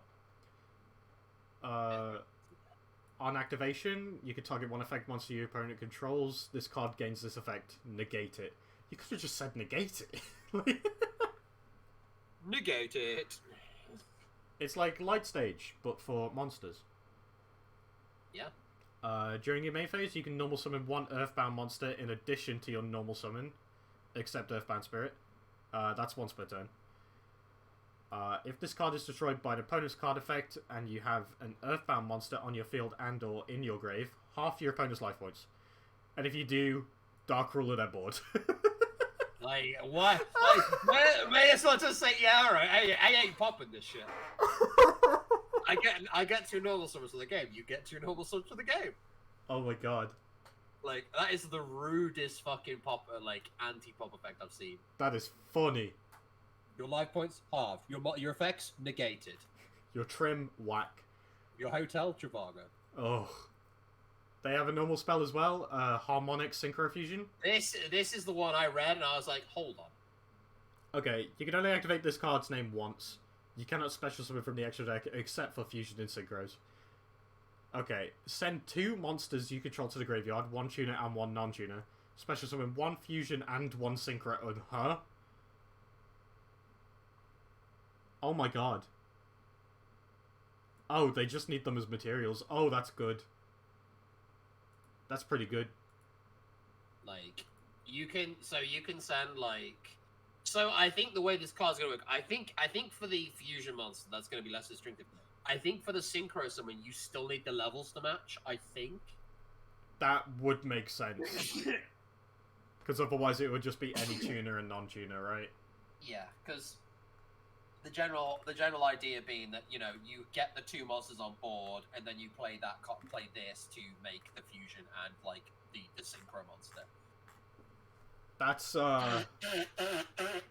a pretty good card, not gonna lie. That is a very kind of crazy sort of card that I looked at and just said, like, thank God it is, like, restricted. Yeah. To, like, its fusions and synchros, but you don't have to use it to summon Earthbound Immortals or Earthbound cards. Like, if you have monsters on the field that can make a fusion and a synchro, you just get both. Literally, like if you have the materials and the levels, you can summon whatever you want. Yeah. So I think that it's very restrictive because you've got to be able to synchro summon the fusion and the synchro. But I know there's some archetypes that can probably do both. So while this obviously works amazingly well for these Earthbound cards, we'll be interested to see if something else pops up with that. Yeah. And some other Earthbound reprints. One that pops to mind is Naturia. Because they have both Synchro and Fusions. Exterior, yeah, and shit. Yeah, reprints Asclepiosque, Earthbound Linewalker, Earthbound Greater Linewalker, 100 Eyes Dragon. He looks infected. He should probably get those looked at. He's fine. And Earthbound Geoglyph. So yeah, this is So the Duelist back cards. Yeah, this is quite cool. Yeah, because I bought the Duelist pack for this support when it came out for the Evil Hero stuff, but I got these along with it. So as it's a 5Ds archetype, I do take a bit of an interest in it. So, but I'm generally really impressed with these cards. I think these are actually quite a fun little deck. Oh yeah, like I mean I could see this being took to a locals or two, you know. Yeah, it's definitely, but it seems like it's going to work pretty well. Like the cards just generally seem like decent, strong cards. I mean, like obviously when you think of Earthbound Immortals, you think FTK pieces. Yeah, like Asclepiosque. Yeah, ass piss. And Kokopakapoo. Bless you. Thank you. I apologize. But is this a structure deck or is this a main set release? So this is coming from the Anime Chronicle, which is basically what we get in like Battles of Legends and stuff. So probably next year. But they have basically make it so they take cards from the anime and just add them to here. That's pretty cool. I mean, like some solid support for what they do. It's like it's weird because it's a brand new like sub archetype within the Earthbound archetype, so it's kind of cool. I mean, I'm very impressed by the main deck monsters. Oh yeah, the main deck monsters are cool. I like the extra deck. Like mainly Geogremlin and Geograsha are really cool. I definitely think this. I like the fact that it's got two mechanics you can use as well. Like you don't have to purely because let's say you have the Earthbound Immortal, the fusions and the synchros, right? The rest of the extra deck, it's going to be interesting to see what people put in it. Like this could this could be a this could be a Nadir deck, you know. Like Ecclesia with Fleur de Lis. What's that called? Dogmatica, yeah. Dogmatica, potentially. You could definitely put that with it. I think there's more of a case for some other synchro engines to join it because looking at these cards now, besides a harmonic synchro fusion, you're not really making many fusion plays with this deck. You're just using it to make. We're using Geogremlin or the harmonic synchro fusion to make your Earthbound fusion. So I definitely think this is going to be an archetype that will synchro summon more than it will fusion summon. But when you can use the Earthbound cards to do their thing, you will be fusion summoning like the Earthbound monsters. Oh yeah. So definitely some cool shit. I think you just want a deck you can play Psy Reflector in. Well, of course, but that's any deck. I can play that in Sword Soul if I want to. I have to go to the toilet, so I'll be back in a sec. Okay, I'll keep this going. So yeah, really intriguing. One thing I am curious about this though, with what's going on, I'm gonna be curious to see how the Duelist pack support goes with this stuff. Because if I remind myself, Earthbound Immortal. If I look at the actual Earthbound Immortal archetype, while I'm here. So, I mean, because these all just show tributes to big monsters. But how are the rest of the cards going to stack with it? Because surely you're going to play at least, like, one or two along with it. To, like, circumvent, like, the ability to attack directly and stuff. Like, you can still play cards that let you search the Earthbound Immortals as they are. So you're gonna have some tribute summon strategies, some synchro strategies, some field spell strategy. Like there's gonna be a lot of cards here that I think are really gonna benefit from this, because they have another field spell as well. So when any level 10 monster on the field need to play a card, this card effects is gonna be shown by card. One synchro monster is 2 tributes to the tribute summon of an Earthbound Immortal monster. If a single monster is special summoned, you can add one Earthbound Immortal spell trap from your deck to your hand. So yeah, you have these really powerful that field spell as well. So 2 field spells that are really solid. I'm gonna be honest. There's a lot here in this archetype that I think now there's a lot of plays it can do, and I think it's gonna be kind of interesting to see where we end up because there's so many avenues you can take this now. Oh. Like, What's going on? I was just talking about I'm looking through the old support for like Earthbound Immortal. There's a lot of Earthbound Immortal cards. I'm just trying to look for Great Align because I remember the Duelist pack had some really strong cards that came out for it, but I apparently I can't find Great Align Walker, which is kind of annoying me. President Groundkeeper, where is the Great Align Walker? Thank you, dear. That's really helpful. Hang on, Earthbound Immortal. Because they have another field spell as well. The Earthbound Immortals do this, more focused on the Earthbound Immortal side of it. But it's like you can treat a Synchro monster as 2 tributes for the summon of an Earthbound Immortal. Oh, can you? Yeah, and if a monster Synchro summon while this card's face up on the field, you can add an Earthbound Immortal spell or trap from your deck to your hand. So having the option to have these 2 field spells, I think is going to be like, because what I'm looking at here is that if you don't have the capacity to summon the Earthbound Immortals, you just do the regular plays. But if you want to play some Earthbound Immortals, you probably can do as well. So it's going to be curious to see if anyone's going to do that, because I don't expect people to, but they might. So I think this is going to be one of those decks now where there's going to be a lot of different ways you can play it. I mean, it really looks like it. Like, you've got a lot of flexibility. Definitely. And like, I'm quite excited because I've always kind of disregarded like the whole Earthbound Immortals because they're not the Sign of Dragon stuff, and they've never had like a cohesive like archetype. I was tempted to build them when the support for them came out in the Duelist pack. So do these cards have Earthbound Immortals in the name? What, the new ones? No, they don't. They're Earthbound. They're Earthbound servants. Yeah. Yeah. So Great Align Worker. If an Earthbound Immortal monster is from your you drew your main phase, you can add 1 Earthbound Immortal monster from your deck or GY to your hand. If an Earthbound Immortal monster is normal summoned while this monster is on the field, you can make your opponent's life points 3,000. Ah.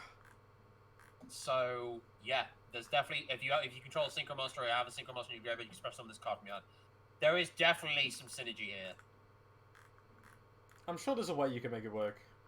Well, you do your regular Earthbound Servant plays now. Then you just special summon this guy, add an Earthbound Immortal, activate the other field spell, distribute 1 of the Synchro monsters you made for an Earthbound Immortal, attack the game. Like, you see what I mean? Like, you can do that, or you can just do like the regular control stuff with the regular. Like, there's so much in this deck now that I think they've got many tools they can play around with. But funniest effect on a card I've seen in a while as a punishment for being destroyed. I destroy your field spell. Okay, half your life points and your card's negated. But what? But why? I didn't do anything. You destroyed my field spell. You have destroyed the prison. The criminals are displeased for some reason. Okay, so that's Earthbound Sport. So next topic, Duelist Nexus is the next core set coming in a few months' time. Obviously, I'm very gassed for it because it's more Quasar support. There's a lot I'm excited for in this set as well. Like? Obviously the Geist support, like, I've looked at it, I've read them. Honestly, not bad, but it could be better. But, like, the deck hasn't really needed anything since Multi-Faker.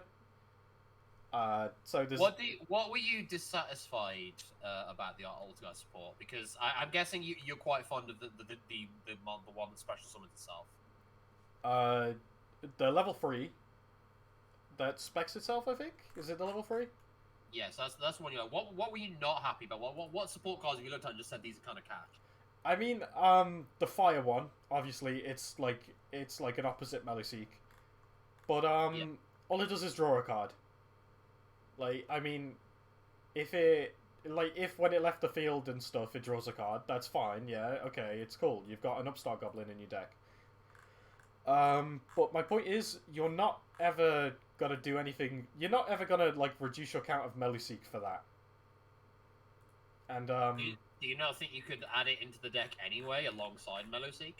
The point is, like, you need space for, like, flex traps and, like, hand traps and stuff. Also, you've got a lot of stuff to make room for after this, because like obviously you want to play 2 Malwisp, 2 or more Malwisp, which is the level 3. You want to Purinator is the level 1 fire. Yeah. The point is it can attack directly, like it's Meluseek. Yeah, it's Meluseek, but you draw a card instead of sending it, and then if it's sent to graveyard, you send an Altergeist trap from deck to grave. It's an Altergeist card, which card. which can come up a lot if you're in the grind game. Yeah. I could honestly only see myself playing like 0 or 1 of this. The one I'm most excited for is the Link 4, Adminia. The Snatch Steal. It's a Snatch Steal. You can tribute it. Well, you can send it to the grave and target 1 again and do it again. Yeah. And plus, they're treated as Altergeist monsters, so you can use them to link Hextia. Yeah, which is obviously huge. And also, on summon, it sets an Altergeist trap. Which, depending on how you want to play it... Manifestation. Yeah. See, that's what I quite liked about the fire one, is that being able to dump any Altergeist monster and then bring it back with manifestation is just another way of searching them. Exactly. It's a bit more clunky, but I do like the ability to draw cards into my trap deck, because if you have a card, because there's going to be a lot of trap cards you're playing in your deck that are not Altergeist cards. Why I quite liked this one, and I gave it a pass, was that if I'm searching all my cards and then I draw, I have another chance of personal spoofing. I guess that makes the deck shine. Yeah, but like at that point, I'd rather play that B card we talked about earlier. You wannabe. Yeah, wannabe, like because it looks at 5 instead of just the 1. That's very true. Yeah, that's very true. But I also know you can send the new trap that lets you a normal summon an additional time. So. Yeah, I guess that's the synergy here. This and sending Silk to add back a trap, or sending Manifestation to add back a trap. Yeah. But Revitalization is actually really good, because it reborns the links you go through, so like your Hextias, your Prime Banshees. Yeah. And even your Memory Gan, if they decide to out it. And the additional normal summon is very good as well, because like... with this card, you have 2 ways of playing the deck now. You have like the way with Pukiri, which is linking from hand, or you have this, which is like prioritize your normal summons, so like your Marionettas, your Meluseeks, and get the bonus effects. Yeah, because like being able to summon Marionetta and Meluseek in the same turn is quite poggers to me. It is very good. Like this set is making me rejig my Altergeist list a lot. But yeah, I think it's going to be a lot of room for experimentation, It all depends on, like, the format and the ban list by then. Yeah. I do think, like, the Fire one, I think I would play the Fire one at least, like, at 2 or something. It's options, is what it is. That's it for me. Like, I like being able to draw cards. Like, just being able to attack directly. Like, I can't do much, I'll pick at you, draw a card. You know. Yeah. I'll bait something out. Like, if I have Meluseek, I'm summoning Meluseek, of course, but... you know, like, you can, like, res this with Hextia or Marionetta or something and just get a free card out of it. Because sometimes you don't want to send anything with Meluseek. You may as well just have someone else to attack directly and draw a card, you know? It's definitely, like, a worse than Meluseek. But it's definitely a card I think where I'd like to play over some of the other, like, tripe Altergeist monsters. I guess the point is it's another playable name. Yeah. And it does damage.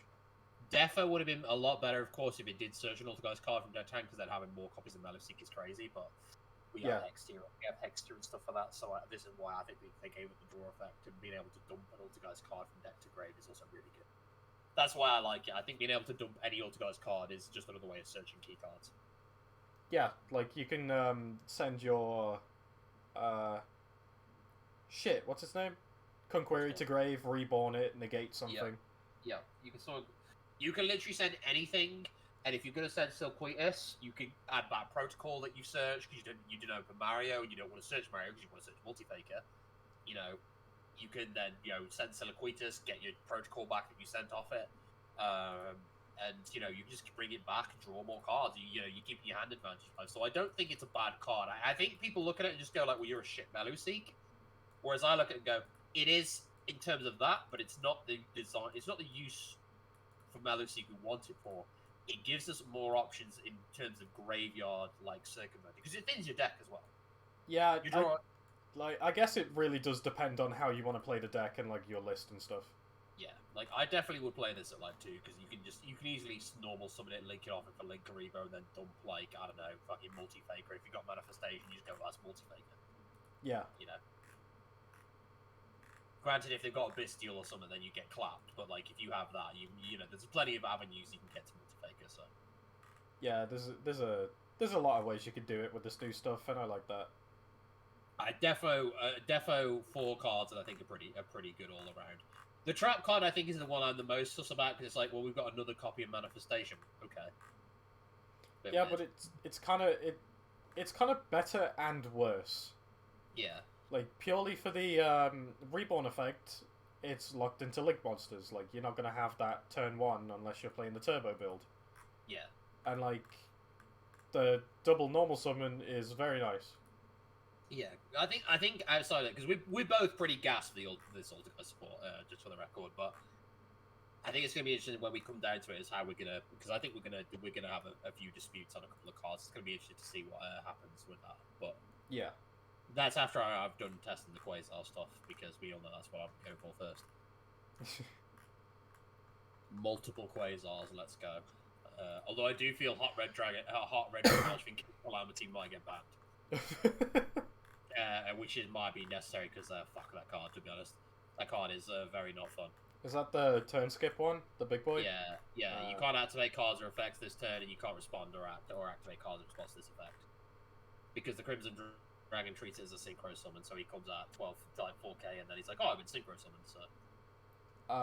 Also, in Duelist Nexus, you get Darkwood support, which is nice. Your Dark Curtain, is it? I have no idea what it's called. All I know is it adds Grapha.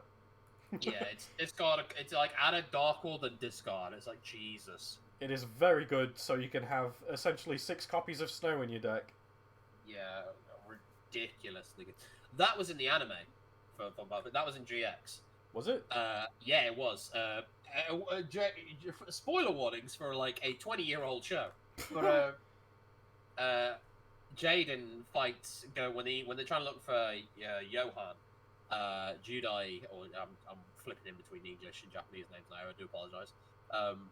Judai goes to the Duelist Monster World, because GX is all about like the actual cards and the spirits that inhabit them and shit.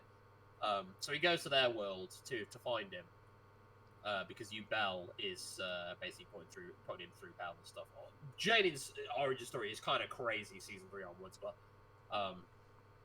he ends up fighting a lot of the Darkworld monsters, because they kind of overall have been playing the run. So he fights Zio, Knight of Darkworld, at one point. Oh. Gold and Silver are being twats at some point, trying to kidnap people, and then he fights Bronn, Mad King of Darkworld. And the colorless card that came out. Yeah, that's another new one.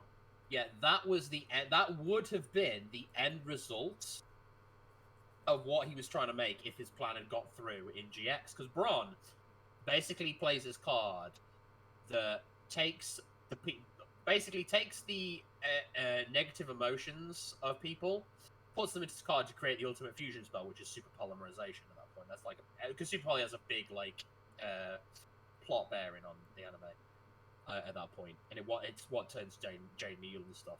So Bronn basically puts these emotions into his friends and plays this dark textbook, or I can't remember what it's called, but dark mantra or something. So every time Jane deals battle damage to him, the emotions from his friends get absorbed into the book, and then his friends die. Oh my god. So Bronn just kills 4 of Jaden's friends right in front of him. And it's like, alright, fair play. He really is a Mad King of Darkwood. But had he succeeded and got all 5, that colorless would have been what he was trying to summon. Which I think is really cool that they actually designed it. But, yeah, so yeah, Bronn activates Dark Curtain, and yeah, just adds a Dark Wall and pitches another one. It's just like, wow, okay. Yeah, it's a very good card. Anime only longest time until now. I mean, like, when that comes out, I feel like everyone will be playing Droll because they don't want to play against Dark World, because, like, Dark World hand loops you.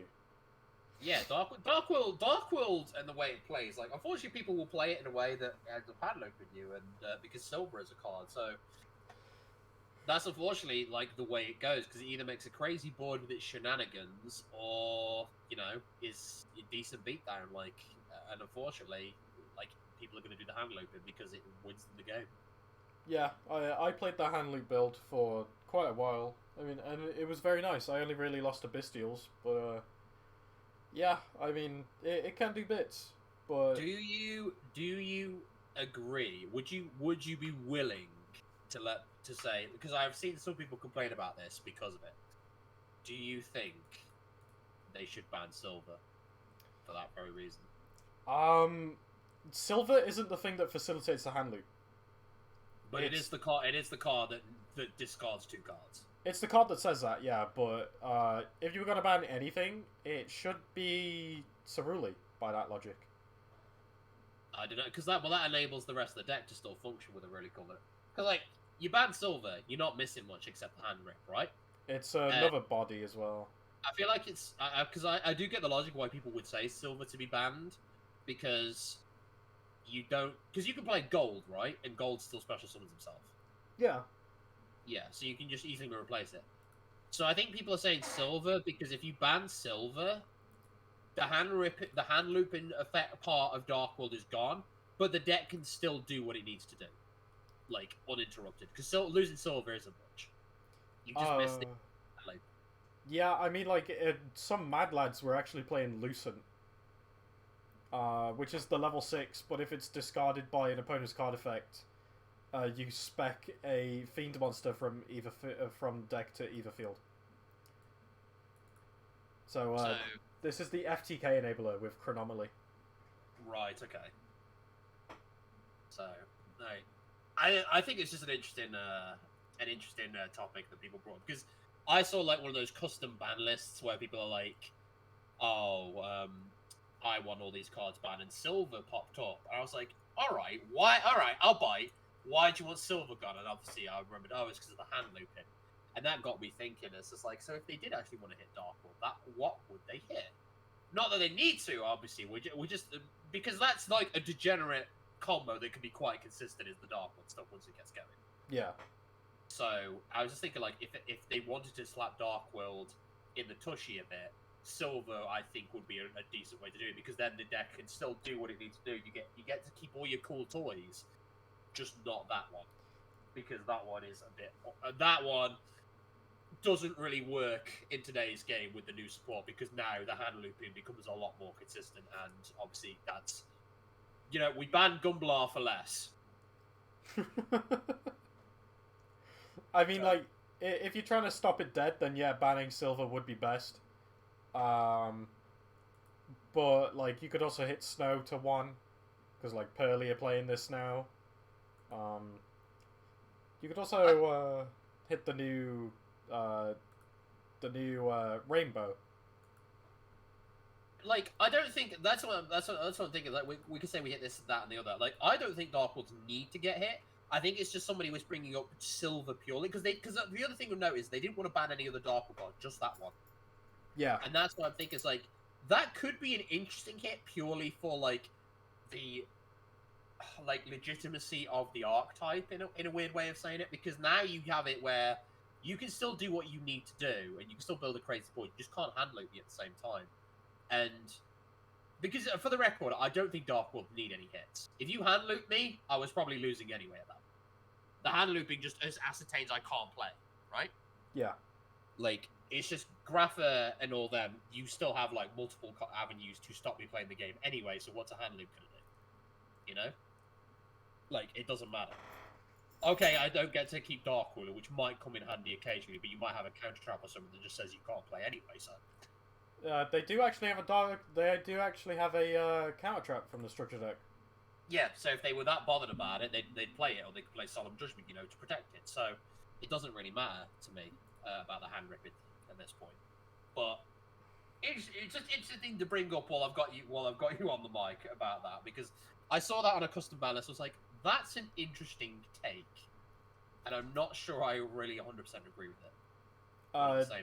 Yeah, Nathan put his custom ban list in one of the group chats, and I saw Silver sitting there. I was just like, no, this isn't happening. No, it's not gonna happen. But that's totally the idea. What do you think of the leaks from Duelist Nexus? Like Duelist Nexus leaks in general? Yeah, like besides the Altergeist and Dark World stuff, like just generic stuff you've seen being leaked. I've seen a lot of people get very giddy about the Infernoble support that was released. And Link 1 with 3000 attack did make me just kind of bug-eyed for a second. Like, what the fuck? Yeah, that's kind of wild. It's like, hang on a minute. Like a new Evolzar cards. Like, out of nowhere. Out of nowhere, just a rank 6 Evolzar card. It's like, okay, cool. Like, yeah, let's go for it. You know, I like the idea of reptiles becoming dinosaurs, becoming dragons. Like, I've always liked the theme of that archetype, but it's so unbelievably doo-doo that no one would want to bother with it. But besides that, the new quarter-century secret rare is coming out. My wallet is crying in anticipation. Why? What do you think they're going to make quarter? Well, there's 25 of them, right? Yeah. So 24 of them are from the set itself. And there's one card that's not from the set itself that will be a quarter-century secret rare. So I'm hoping that these are going to be one a box. Not like Starlights where it's one a case. Because you have 25 cards that could be quarter-century. You're not going to get all of them in cases. That's just going to be so obscenely stupid that no one's going to get those cards except unless they buy like 20 cases. Right? Okay. So I think it'll be one a box or something, right? Yeah. Hopefully, if they're smart. But we know what's the cover. We know what the cover monster of the set is. Assault Synchron's getting a 25th century secret rare. So Shooting Quasar's it's going to be the card they add as the the OG. Like, he's probably going to get a quarter-century secret rare, and I'm like, oh, fuck me. Because I already know Stardust is getting one in the collector's tins. So... Yeah. So, yeah, it's going to be probably... like, if they want a box, that should keep the price down relatively cheap.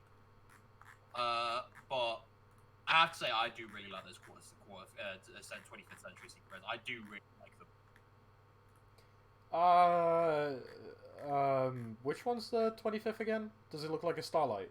It looks like a really over-the-top Starlight, yeah, because you can tell, like, if you've seen, like, the promos, it's, like, a dark, like, the vanilla color is, like, a dark yellow now. Yeah. It's got the 25th century printed on it, because they wrap it with 2 layers of foil now. Oh. So it's, like, quite a thick piece of cardboard as well. Comparison. But I pulled the blue eyes from the Legend Collection, and it looks pretty damn nice. So. I don't know. I mean, like, cue the fucking brokey mindset, but I don't like Starlights. I don't like the way they look. It's card by card for me, I think. I wasn't really too keen on the 25th either. But, you know, like, people I think if you don't like Starlights, I think that you probably won't like this either. Yeah.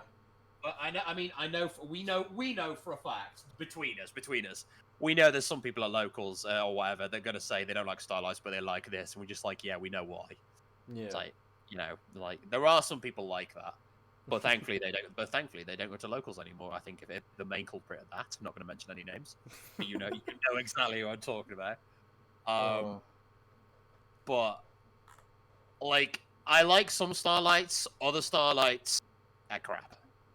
Yeah. Like a Stardust Starlight, for example. Not much better than a secret rare, to be honest. And for the price, nah. Yeah, not really. It's good, but then like Chamber Dragon Maid, for example. Again, secret rare looks nice enough. Starlight probably not worth it, but the embossed border of the card does add something to it. But yeah, Starlights are the best. They're like all they are is platinum secret rares with like a slightly different coat of paint. That's what kind of pissed me off with them when I first said them. It's like they're just platinum secret rares. That's what I was saying.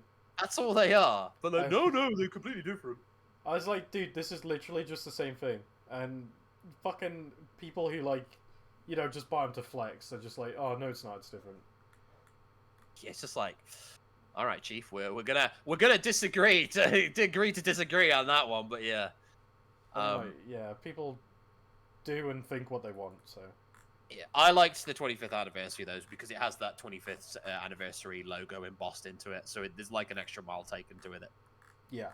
So I do really like it. It's like a nice little timestamp of say how far we've come. So and I'm looking forward to seeing it on like other types of cards as well. But yeah, that's gonna do it, I think, for our very first Rev It Up podcast. Rev It Up podcast. I just want to say that was all Martin. I didn't do that. Let's go. Yeah, you can thank Martin for that. We gotta have a cringy name for these podcasts, bro. We gotta have it. Why? Oh, what would you rather me call it? Tickle My Taint podcasts? Like, that's just weird. Like, you know? Welcome to the Ligma podcast, you know? What's Ligma? Ligma Balls. Ligma Balls. Ends podcast. Ends podcast on a death. Oh. Like, I mean, I am the synchro fanatic. Like, I gotta make a 5Ds reference in it. Like, yeah, I would be doing my 3 viewers a disservice, right? Yeah. I would be doing them a disservice. So I gotta. So basically, if you've made it through to the end of this, thank you very much for listening. We've been a couple of nerds just arguing the toss and you're chatting shit. I don't know when we'll do the next one. We're obviously going to do some more going forward. Maybe bring some other people in. But if you've taken anything from this podcast, so basically learn this is that synchros are the best mechanic and everything else is irrelevant. Holy crap! What a lopsided take. Holy it is shit. It's a very based take, I think, is what you meant to say. Oh my god. Synchro's best mechanic. I like fusions as well, but everything else is just doo doo. Thank you very much. Thank you very much. I'll be here all week. Oh my god. Anyway, it's been fun. Yeah. Thanks for having me on. It's all right, mate. I'm definitely down for doing another one. Really. Yeah. I mean, we're just shooting the shit at the end of the day. Like it's fun to talk about like this absolute train wreck of a game that is still going on to this very day, and I'm sure we'll have plenty more to talk about in the future when they inevitably ban Axel Synchro Stardust Dragon and I have to be prevented from going on a murderous rampage or so. Or they finally ban Sarah and you just end up like comatose in the corner. I'm switching to Pokemon when they do that. Mate, the Palkia V-Star just got a Battle Arena deck recently released. I mean, you might want to look into it. I'm just saying. Oh, no. I picked one of those up. I actually did pick that up because I was going to build a Dialga V-Star deck. And I saw this. I was like, well, why not just pay £28 and get that? And then you can just go up and play when you want. Because I'm not that like invested in building the deck, but now I can just play. So that's fair enough. Yeah. Anyway, I guess that's it. Yeah. Thanks again, Martin. Yeah, no problem, man. Anytime. That was the first Rev It Up podcast, guys. Thank you for listening and have a wonderful day. Yeah, we'll see you later, guys. Bye.